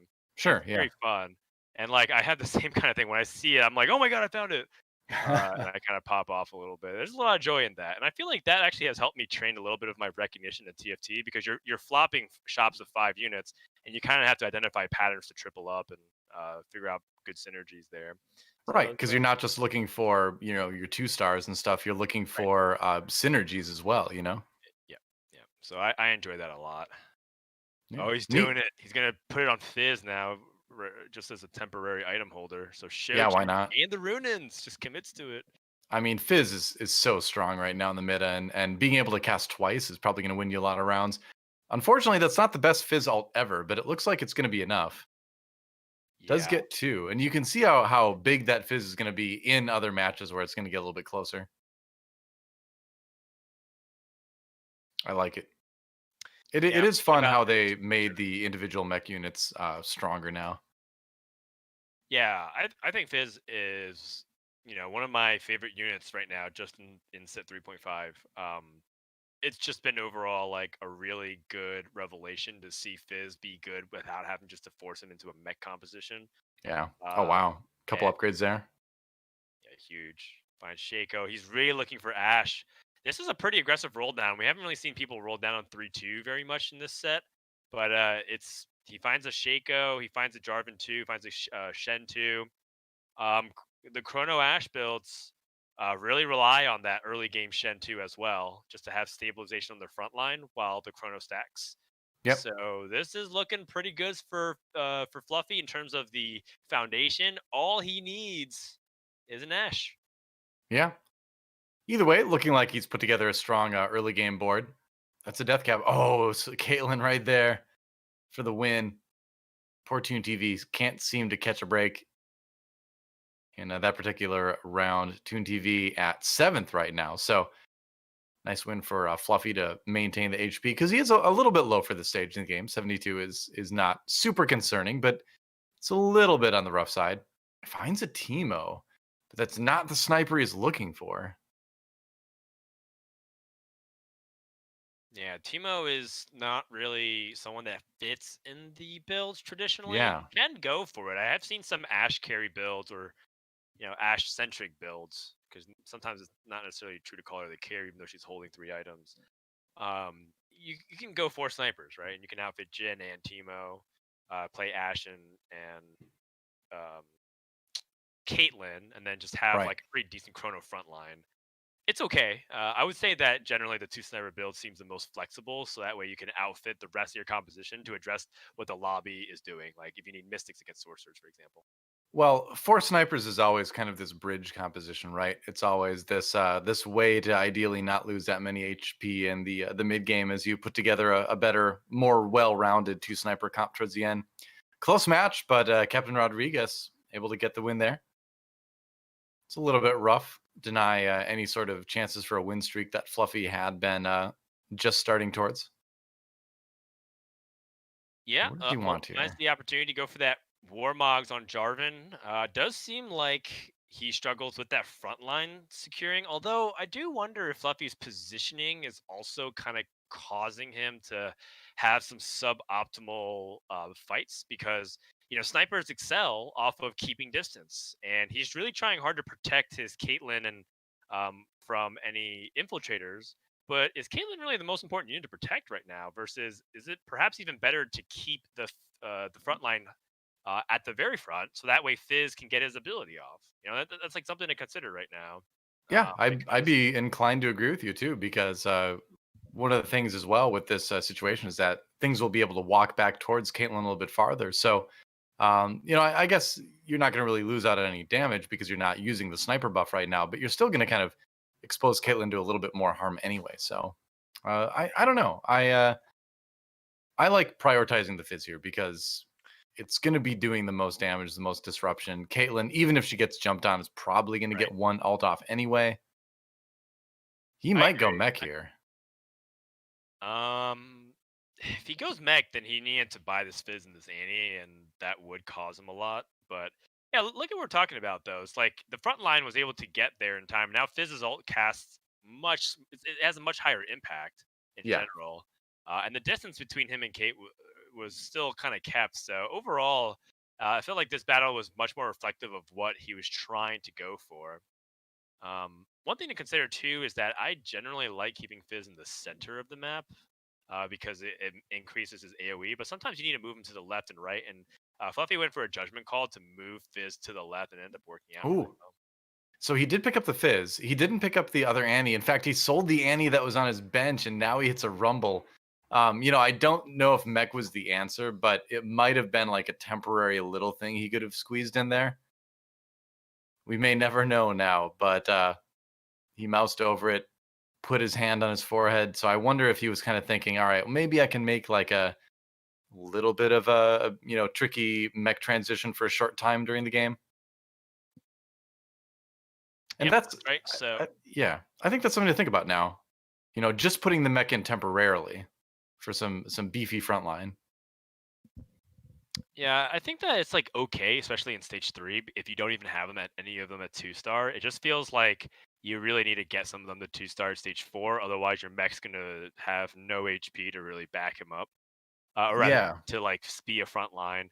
And it's funny enough that like Jarvan 2 with Warmogs, way less gold invested, it's like a better tank than the mech. Well, that's what I kind of wonder, if it's one of those things where you mentioned 4 snipers early, and I wonder if mech now without any items can just be kind of tossed in there as a little bit more damage in the front line and not necessarily be there to be super tanky, but just there to ult once, do some cleave damage, break up, do a little bit more. I feel like it's kind of unexplored, using the mech temporarily in situations like this. I'm not saying that was a right move for Fluffy, but seeing situations like this does make me wonder if there isn't more room to sort of go for like temporary mechs in more build paths. Yeah. Finds the death cap. Probably better to All go for right, Ionic Spark, but we'll see. The roll down. Do we get to find that Ash? there it is. Finds it, immediately sells that Fizz. Yeah, that's an easy choice there. So we Well, let's see. We're going to move on to ToonTV in a moment. I want to see how he finishes building this board. So let's see what he ends up at as we go into the next round against Omaestro here. All right. There's 2 ways you can utilize these rods. You can go ahead and build Ionic Spark, which is very good on Jarvan, but then you're kind of committing to like an AP centric build, which means that you're probably going to go away from Jin, and then your top end, or at least Jin's not going to be super important versus getting Xerath. And that kind of puts you into the I need the Xerath now boat, which is a very difficult one to secure, to say the least, because Yeah. it does feel a little bit more like you're gambling as opposed to playing very consistent strategy.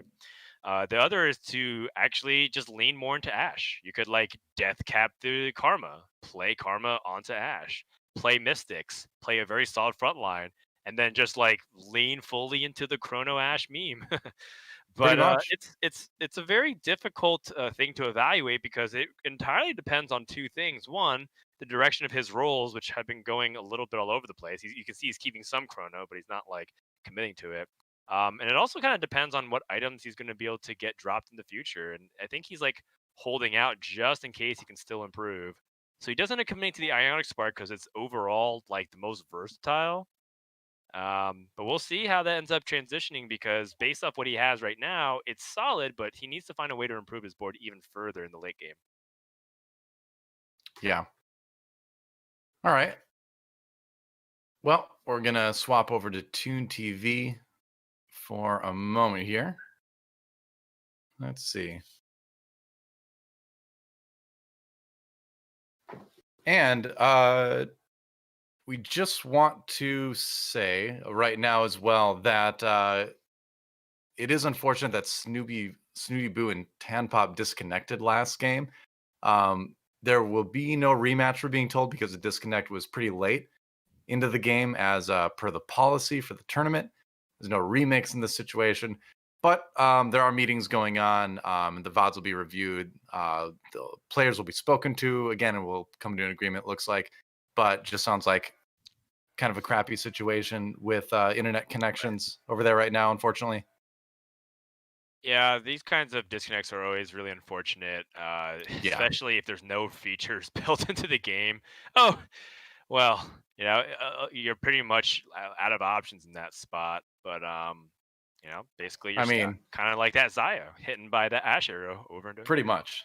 And the thing is like it's interesting seeing TFT kind of go through the same things that both you and I have seen other esports go through in their early years too, like going all the way back to StarCraft 2, having no reconnect feature for a long time created some major pain in tournament situations here and there. I think the same could be said about Hearthstone. Right. So as crappy as it is, it's League of Legends. honestly, it's just one of those situations that nearly always occurs when an esports is starting out. And like it or not, TFT is in that spot right now. It's an esports that's starting out, and I'm sure we're gonna have better ways for players to reconnect to games later, but it's early, and unfortunately, these things are gonna happen once in a while. Yeah, I remember the days where it was like League of Legends had to remake games and people already had implemented their level 1 jungle strategies, and it's like, well, Yeah, basically we played our cards face up. We don't. This is what we're gonna do. Like, I guess we're not gonna invade pretty anymore. It's much. like, wow, well, those were pretty funny back in the day. Hopping on with ToonTV, he's playing the 6 Blade Master approach. He does have the blue buff on Jarvan, which is pretty interesting. Just Yeah. prioritizing casting as fast as he can. He's gonna be like, And you know getting what? I'm that gonna Zaya revert online. that hotfix apparently, and he's gonna give Jarvan all the fast casting he wants to. And this ends up just being kind of like a mobile wood chipper, just going through the enemy team. Right. As you can see, Gunmay just getting eaten alive there. Man, Right. Gunmay's still on a what looked like to be a Kog'Maw carry with Battlecast, which is pretty cool. I Haven't seen Battlecast do super well, but I could have maybe misseen things if maybe Gunmay was in the middle of transitioning. could have been, yeah. This is one of the things I love about Gunmay, though, is that he isn't afraid to try things that are a little bit unorthodox. And he has been, quite the innovator, honestly, throughout set 3. So wouldn't be surprised if there are any like new strats to see him coming out with some of those. Looking at his build Right. right there. Yeah, it looked like a Battlecast build, actually. Yeah, Yeah, it looked for like Battlecast. Battlecast. All Huh. right. The brief second we saw of it, it did look like Battlecast. So, hey, Gunmay being Gunmay, right? Yeah, he's unafraid to take risks essentially, and I love that. I do Yeah, worry for Team Sweden in the sense like, is now the time to be taking risk, or perhaps when you are playing on ladder because Battlecast is so unproven.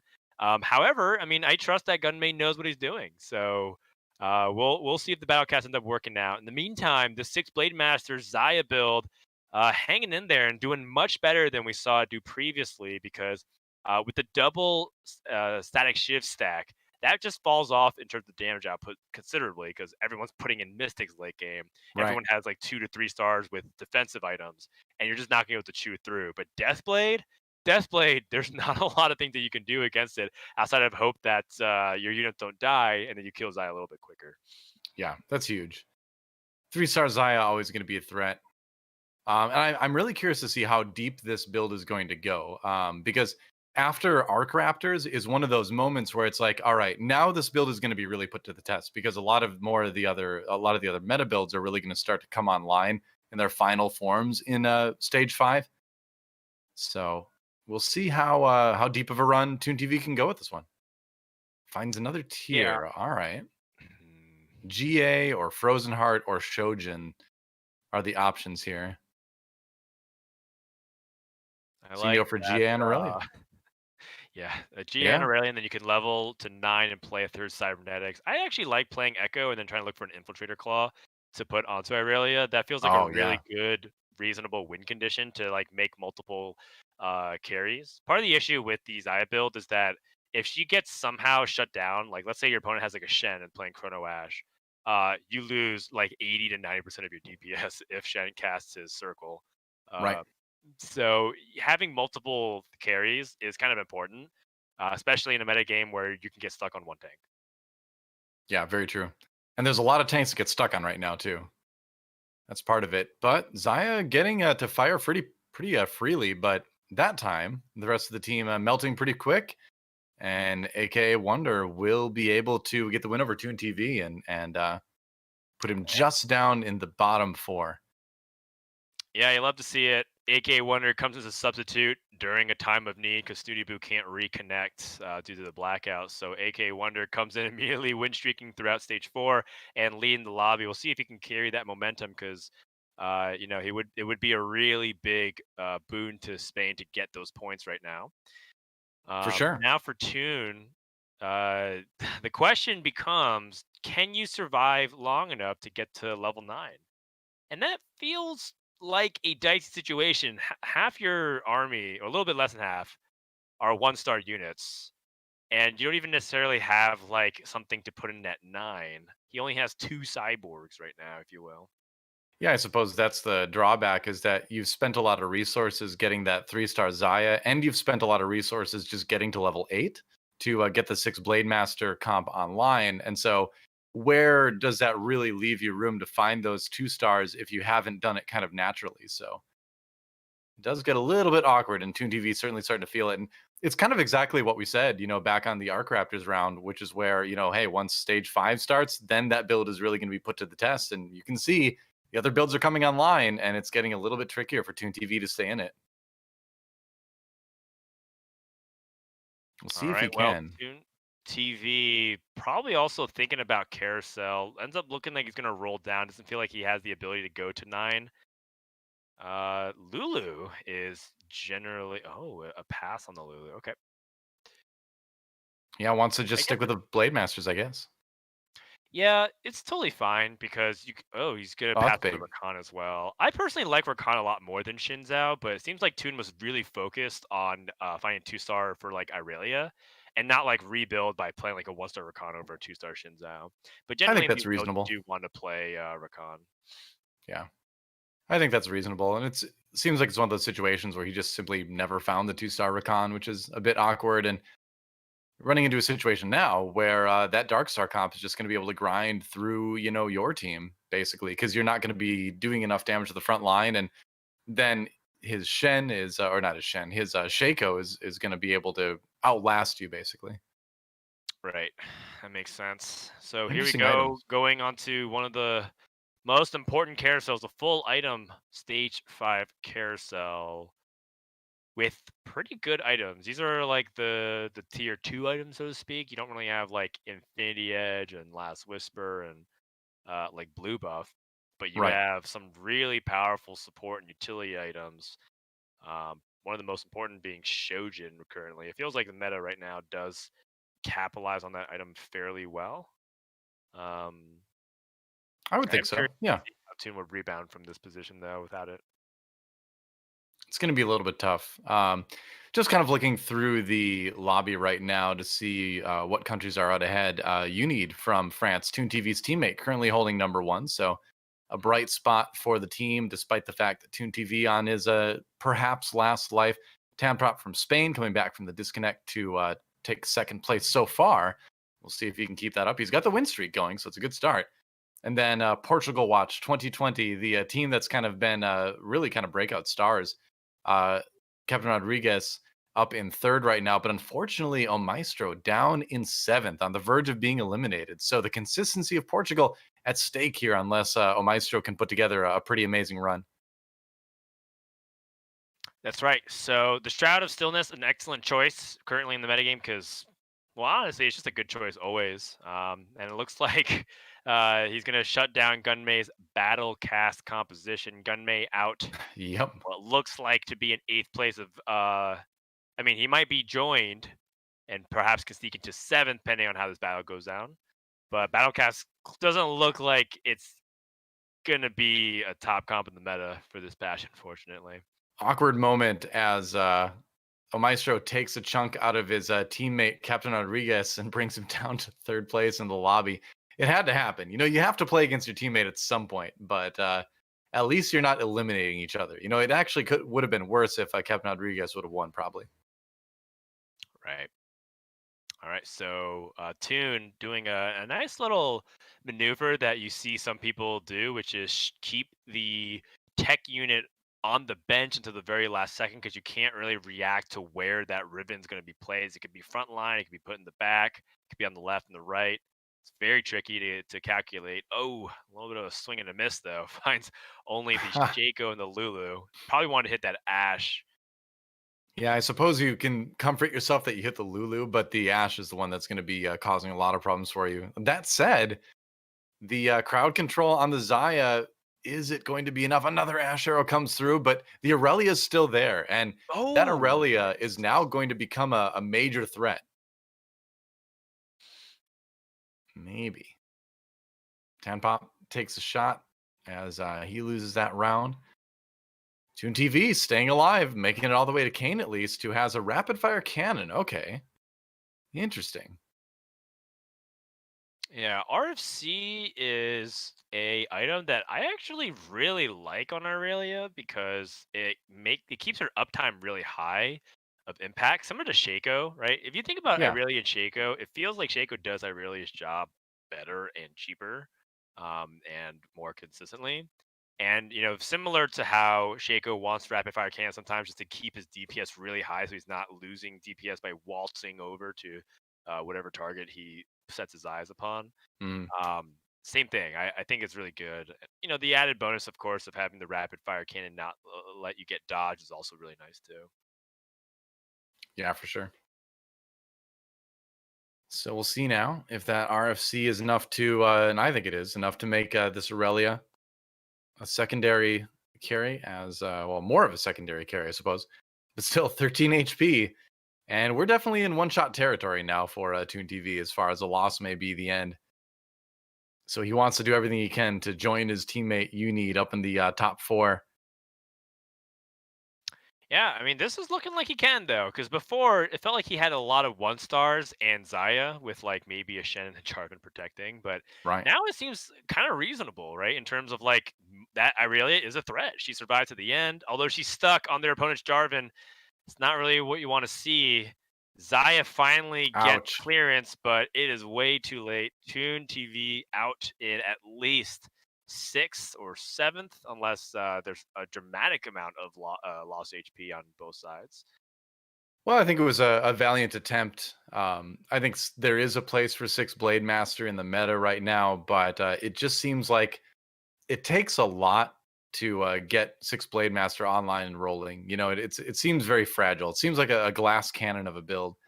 And so not quite enough to keep ToonTV alive. He goes out in 7th. Omaestro out in 6th, it looks like. And that means we, again, have a pretty even distribution of nations through the top 4. You've got a Unid from France, Captain Rodrigues from Portugal, Fluffy, whose view we're looking at right now, from Sweden, and then Tanpop from Spain. So one from each country in the top 4. And then Spain, the only country having a player remaining in AKAWonder in 5th at the moment. Outside All the right, top 4. well, now we get to see this Janna holding the Shojin Rune as Hurricane. I feel like, I'm in set 1 all over again, though. The Rune Shojin is just becoming a really popular combination. You slap a Rage Blade onto it and just becomes a permacast. Look at this Janna. She's casting constantly, but where's the backup? No one Yeah. else Fluffy's team survived. Everyone else is dead. It's rough. Yeah, Tanpop some DPS.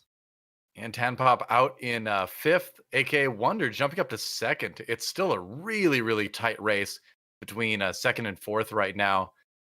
But that does mean that it's going to be one from each country in the top 4. Currently, Unid with a pretty big lead. How do you make this this Dark Stars build work, though? I feel like at this point, do you think that Xerath 2 does enough damage? Yeah, I mean, I it's wonder. not really a Dark Stars composition. Yeah, It's you're right. much more of a Chrono Ash that turned into a Chrono Janna build. And the idea is that he just wants to perma CC. It's basically just like, how can I stun my opponent's composition the most?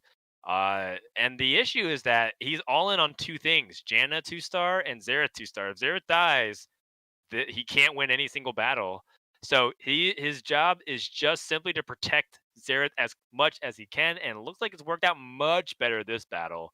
Yep, worked that I'm time. always, yeah, it's always fun, right? When you play like a hyper carry build, like Draven type builds back in the day, or like even Jinx to a certain extent. Now it feels very much like that with Xerath and Janna. Yep. AKAWonder drops out in 4th place. Ooh. So Spain taking 4th and 5th. He's even more all in. Like, I was thinking, oh yeah, like this ZZ Rod portal gives him longer stall, right? So that means Xerath can cast and Janet can get her cast up. It's like, Sure. nah, I just want more attack speed. I want even more mana and ability cast. It's pretty hilarious to me. It's very bold. But hey, it is focusing towards his strengths, and I suppose that's what you want to do, huh? Now, are there any shrouds to worry about? I think that's the big question as he does a little bit of scouting here. None from Unid. And I Nope. don't believe there's one from Captain Rodrigues either. So I think he's Right. safe in this positioning. The only question is which side is better, right? Is it left or right? And you do want to Right. basically keep Xerath the safest amount of possible. So I like this position for Fluffy because Ash will target the other Ash, which was a great bait. It worked out well for Fluffy, and now Janna is online. Xerath can cast. Oh my gosh, he's Is casting this so enough? fast. It Yeah. is. Protect the Xerath comp. This is really fun. You know, it's a nice little late game transition. You don't always get Janna 2 and Xerath 2 because they are very hard legendary units to 2-star. But when the stars align, it is a Oh, beautiful and sight that's to it. It's behold. over. Fluffy gets the win. 2 people die, and that means Team Sweden will finish up lobby number 4 with a W in first place. All right. Yeah, Fluffy just gets it by virtue of the ghost battle going on as well. So he will get another win for Sweden. That's actually Sweden's second first place today. So that's certainly going to help them out in the point standings. And they definitely needed it. So I'll be curious to see where everyone ends up. Still fairly solid results, I think, for Portugal overall, although Maestro finishing a little bit lower that time around. But we'll have to wait and see the standings because I think it's still going to be very close. Things were shaking up a little bit that game. Yeah, so overall, that's the kind of new builds that we're talking about, right? Like, yes, they have Darkstar units, but that is nowhere Mm. near of like what you call like a real Darkstar composition that has 4 Chrono as like their front line plus like Janna utility. And I think that composition has a lot more exploration because right now we have identified that Ash and Janna are great holders of them, but there's a big gap of like early game before you get to Ash, transition as you get Ash to Janice safely. If you can find out those two points, then you can smooth out that power curve, and all of a sudden you have a new comp that enters the S tier. Yeah, I think the fact too that Darkstar changed so that every ally that dies powers up your Darkstar units helps a lot in terms of being able to make something like the Xerath that much more of a carry, even if you aren't, in a fully Darkstar comp. Normally in the past when you would see that Yeah. Xerath 2, he would be part of 4 to 6 Darkstars, but you don't necessarily need that right now to get that same power buff, basically. Yeah, absolutely.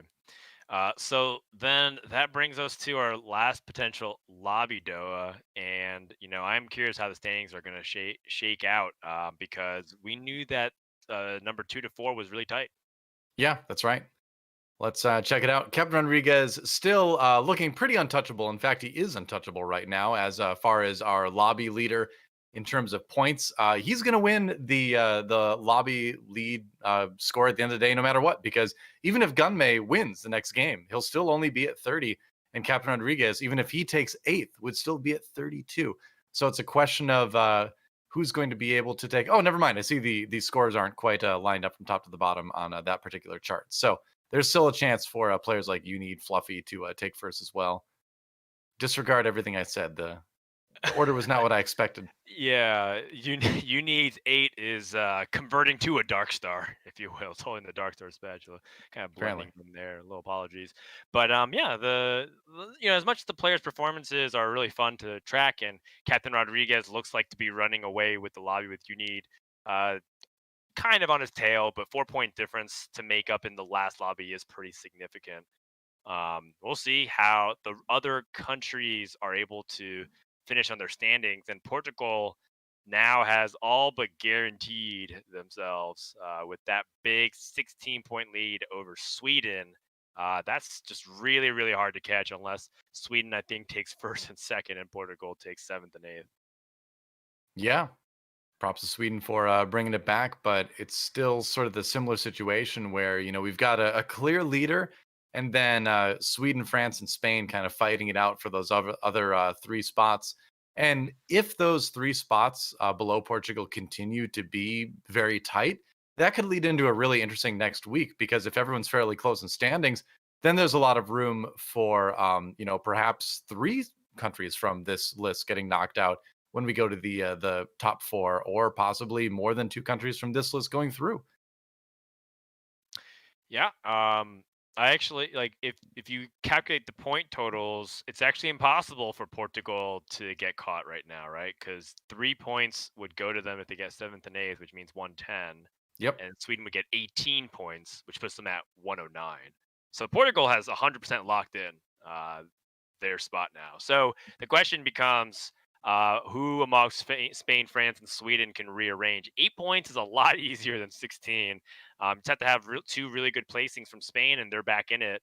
And so we'll see what ends up happening in lobby number 5. Exactly.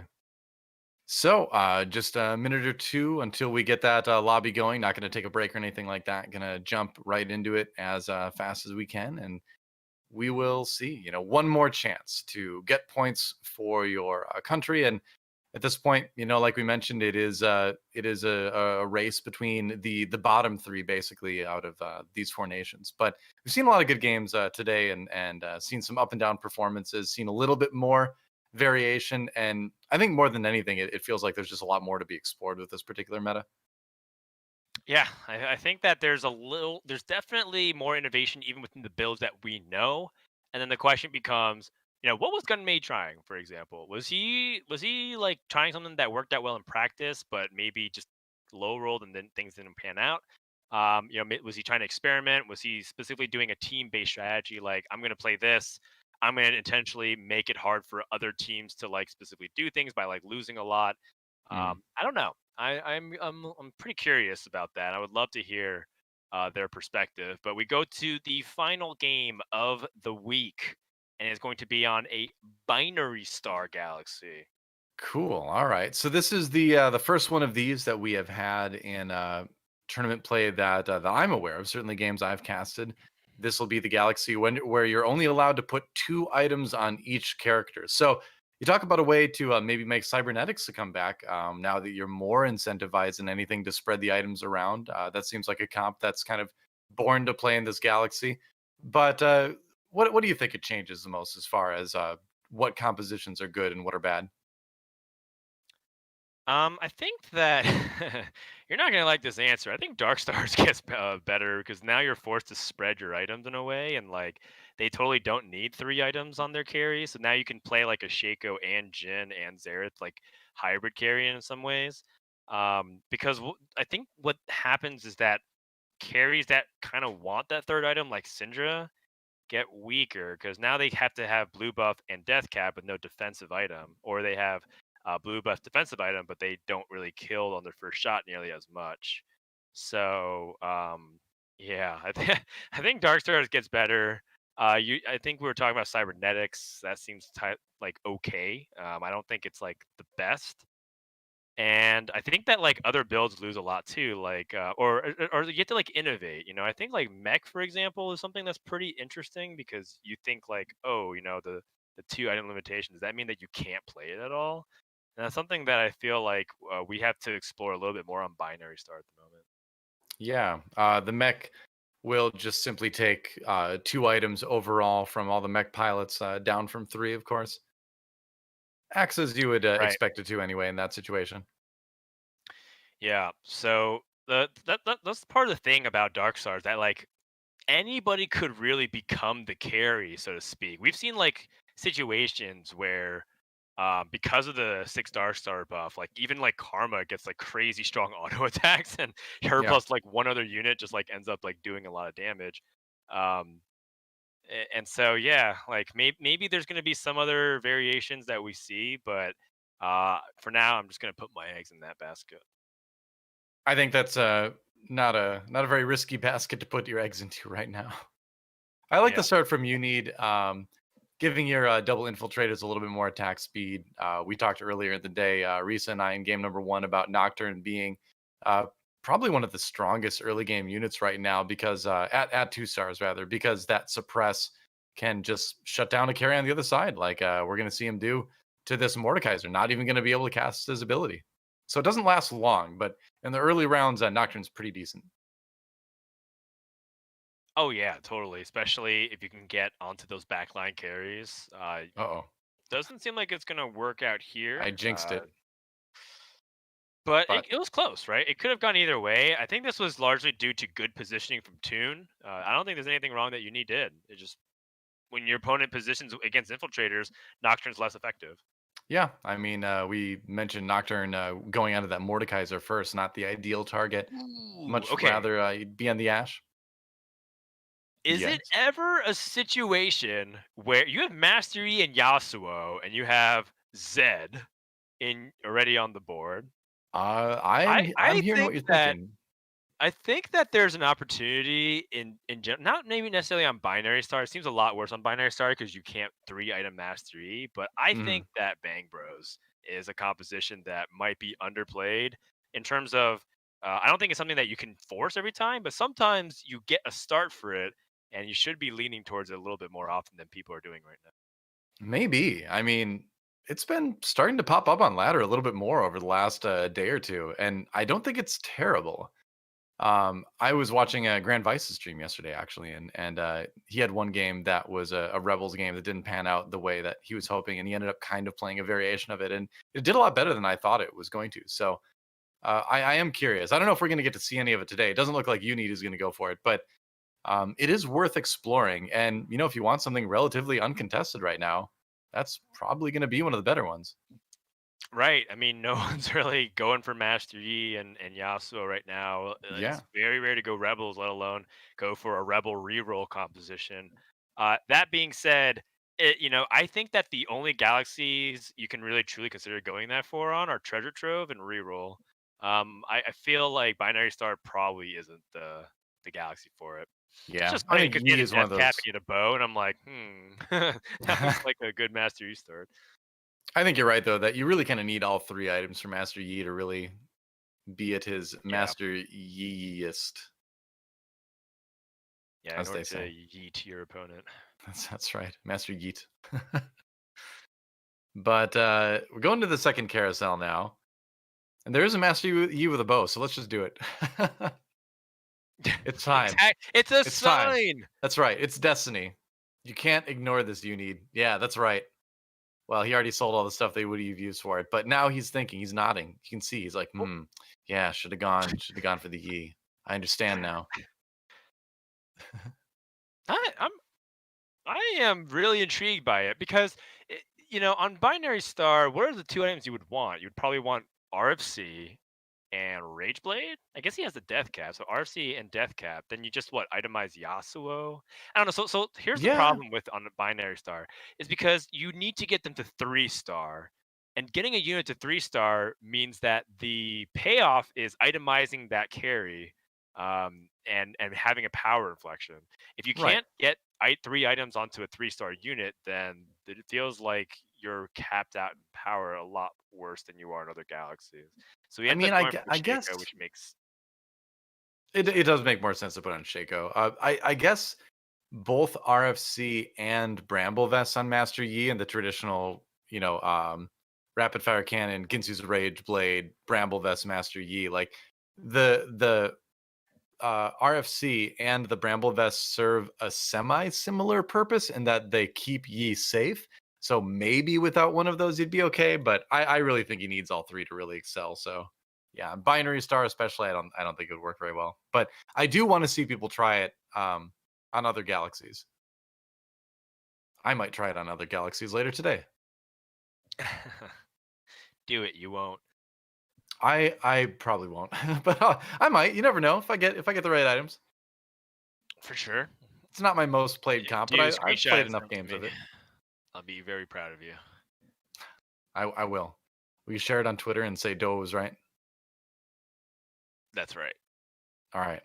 So if we look at the board here, this looks like a losing streak being cultivated for Need because all 1-stars selling, so they hits 30. It's Yep. looking like a game where you have to play from behind, but that's okay because Need has shown that he totally can do that. He's seems to be one of the more open and flexible players. Like, yeah, he was playing Dark Stars, but like the variation that he's choosing, he's not just like necessarily going for one build. Seemed like he was relatively dynamic, and even going back to like the Giant Slayer series, it seemed very much the same thing for him as well. So I do think that he is a great player to keep an eye on. I mean, I mean, he's still going into Krugs at over 70 HP. So it's definitely not a worst case scenario or anything like that. If you're gonna lose streak into this this round, this is probably one of the more safe ways to do it. Yeah, and I would say that, one of the most important things to consider is, how are you going to be able to transition? Because you have like the good components. You have Shaco with RFC. You have a Jarvan with Deathcap. Those are some pretty good stuff to start things off. But yeah, you need a lot more because you're not going to turn around that losing streak, and you're playing the most contested champions in the game.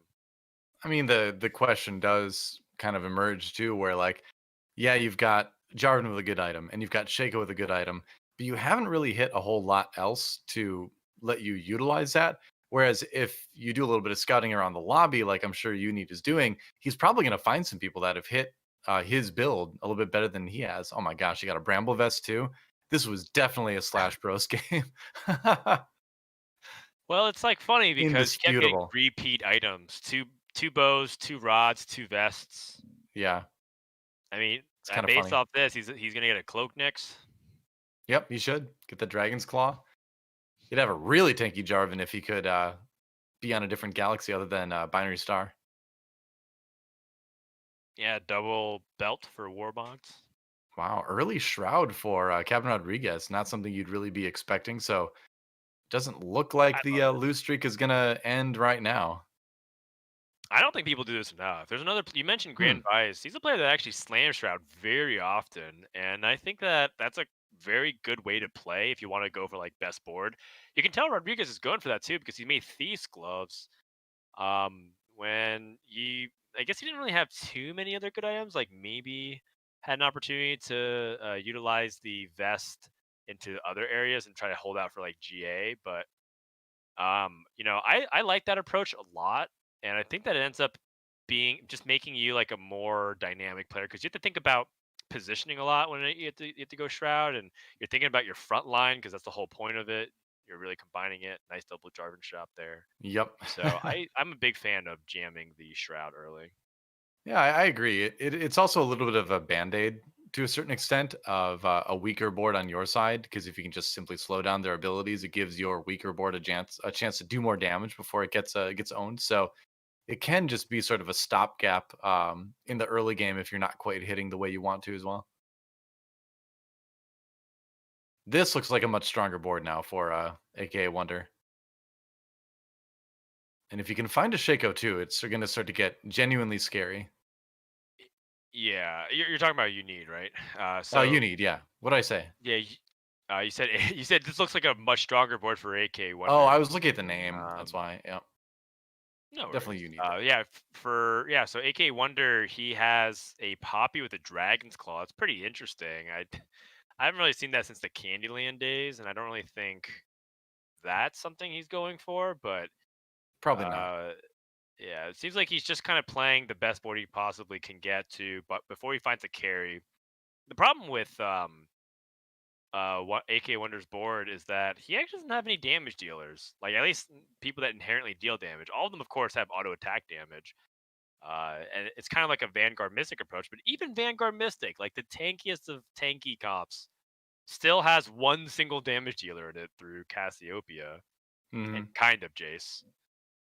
Well, that's an interesting one because Cassiopeia kind of acts as a multi-target damage dealer. She's technically single target, but she does her damage to multiple champions so quickly that she seems like an AOE damage dealer. So it's kind of a weird situation where it works, where normally single target damage dealers would be a little bit of a disadvantage. Right. So the thing is, he has very good front line. He just has no. Look how long these battles are going, and like no one's dying. He's so tanky. If he had Yeah. like a single damage dealer that was dedicated to doing that, he probably would have won both these fights. Yeah, well, that's what I was mentioning. Where it's like if he gets that Shaco too, he's going to be in a way better position. And now it's a defensive item carousel. Oh no. Nice. Oh, you need. Get All right. the Yeah, best. why not? Why not Yeah. grab another vest? Sure. This is an awkward game for you need. Uh, do you mean AK Wonder? No, wait. Oh my gosh, we swapped. I've been watching on the Twitch streams the entire time. I didn't see we swapped. My bad. Got it. For It's one of those sure. days. It's one of those days, Frodan. No, it's all good. For people who don't know, we've been on a call, watching POV, and sometimes, or a lot of times, it gets kind of blurry due to we're having everyone's feed ingested to the same server, and therefore sometimes it's hard. So we watch the Twitch streams because they have a clear resolution, which is, another reason to hopefully lobby towards Riot to get us a spectator client. So We need a spectator client. Spectator client super bad. Yeah. Yep. All right. So Well, overall, yes, we're trying to take the highest quality streams, which is why I think we tend to see certain streamers a little bit more than others, because some streams aren't stable; they drop mid, or sometimes they play ad rules in the middle of the game by accident. I yeah. think that's probably a Twitch thing. I'm not sure. Anyways, Guardian Angel for AKAWonder kind of implies that he wants to go for more that Shaco build, so he can just transition off of this Poppy and find that Shaco. But right now it really seems to be the Dark Star show. One thing that I feel like I've been noticing is that it might be one of those weird things where Jarvan got nerfed and more people are playing Dark Stars. Huh. Which would be surprising to say the least. I mean, it's kind of a symptom of what you'd mentioned earlier, where you don't necessarily need 6 Dark Stars to make the comp work. And so you have a combination of the flexibility opening up to build comps around, like we saw what won the last lobby, right? Where it was only 2 Dark Stars, but still very reliant on one of them. And then we don't have a meta anymore where you really go for 3 stars that often. So that supports a lot more people playing it in the lobby. Right. So I think it might not be like a symptom of the hotfix. It might just be the state of the meta, right? Where it's Dark Stars are so strong. Work them in any way you can, Yeah, I mean, Data is always funny to think about. Mort likes to talk about the time where he buffed shadows and their win rate went down because the popularity caused more people to play it and therefore became more contested, and then as a result lost way more. Right. Despite it getting significantly stronger and dominating. And you might have like straight up worse players playing it too. If they're like, oh, this is strong now, I better play it without having the experience of really being good at the comp, Yeah, just at me next time. That's cool. So I do think that, Dark Stars getting nerfed might be one of those things where because people may play it less, its win rate goes up despite it getting nerfed. It might be one of those weird scenarios. Either way, it doesn't seem like anybody in this lobby really is ignoring it. I think everybody's acknowledging Dark Stars and trying to find ways to weave it into their composition. Seems that way. See what AKAWonder gets out of the infiltrators here. All right. Looking for like offensive items, quite frankly, like anything. Bows, rods, swords, gloves. I mean, static shiv, I guess. He's got he could build a hand of justice. Could build a last whisper. On Jhin probably is the best. Yeah, it's a big find in the shop to be able to do that. Yeah. Last whisper Guardian Angel might be good enough for Jhin, actually, just because you can't put anything else. Oh, he's going to just put on Shaco. He found it. Oh. Oh, really? This is kind of tricky, actually. Yeah. I mean, I agree with the Dragon Claw on Jarvan. Just to make him, straight up tankier, but where do the other item components go?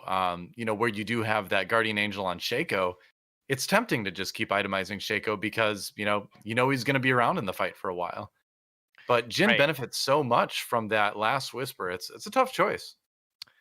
Yeah, and like first of all, he like won that fight, so there's still no incentive for him to slam the items because he's still winning anyways without them.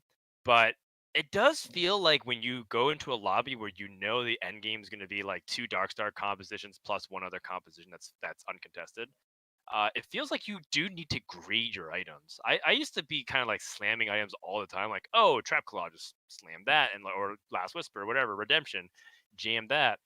But then I end up just like getting top 4 like every game. In fact, if you look at like one of my profiles I've been climbing on, it's like 4th, 4th, 3rd, 3rd, 4th, 4th. Like I don't actually win in any lobbies, and then I take like 1/7 and I undo like the past 3 hours I've been playing. Exactly. I think it's because I was like prioritizing slamming items and I like don't win in the late game scenarios. Also because of other things like my lack of skill and positioning and my scouting's bad, etc. But like I think fundamentally I was like perhaps over slamming items. And in some situations, I can totally understand why players want to greed because players that do greed get such a higher payoff when they do hit. Right. And that'll give you that big HP lead, which then you can kind of burn through when you have that like rougher late game. But I think that's almost something everybody goes through no matter how they approach the game, just because you play a lot more early and mid games than you do late games, right? When you're learning the game. So you're going to have a lot of situations where you're getting good at the early and the late game. You can go into round like late stage 4, early stage 5 with like a good HP total, but then things kind of fall apart, right?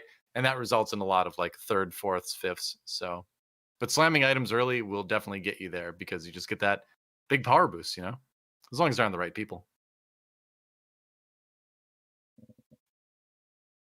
All right, well, I guess he's just gonna hold out for a rapid fire cannon onto the Shaco because he didn't commit to the last whisper. I personally actually like defensive items on Jin, because he's often like one of the dark stars that survives a little bit longer than everyone else, and so he inherits damage. And like, if we're to be very frank about the state of Jid, is that he doesn't really need too many damage sources to really kill anybody. He just Not gets so really. much crazy power off that fourth shot, and the Dark Star buff. Well, we're gonna go over to Gunmay's POV to see what he is working on right now, and it is going to be he's working on the carousel right now, is what he's doing, but going for a Star Guardian Sorcerer build, and that's interesting. He's sitting at 5th at the moment. Curious to see what his itemization is because this is one of those builds like we mentioned where okay, so he's got the blue buff, he's got good items, but uh, not being able to either going with one less offensive item on Syndra or one less defensive item, it does raise some questions. But I do think that this is a strong board, and I don't think that Syndra necessarily needs more than a blue buff as far as offensive items going, providing that the front line can give her enough time to chain cast.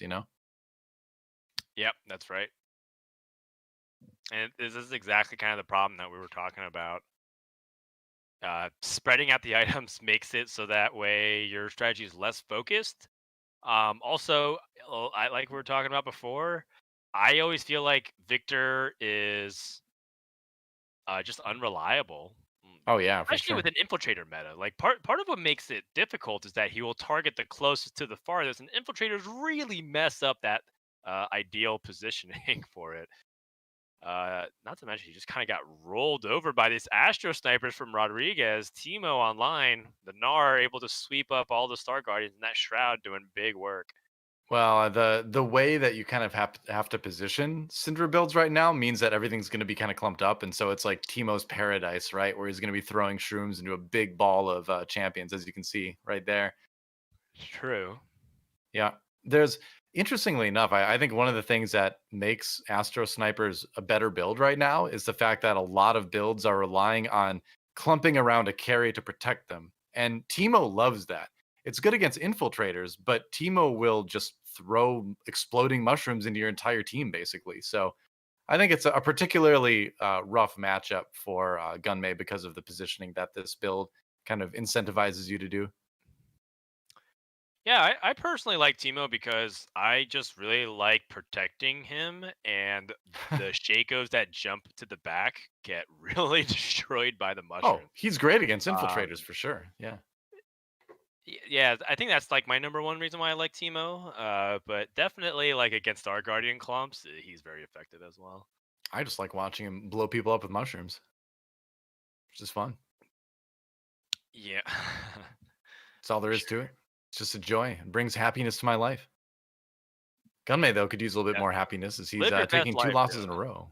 I Our try. best lives. 8th place for Gunmay right now. Looking at the top 4 in the lobby, it's another even breakdown of all 4 countries where you've got Portugal, France,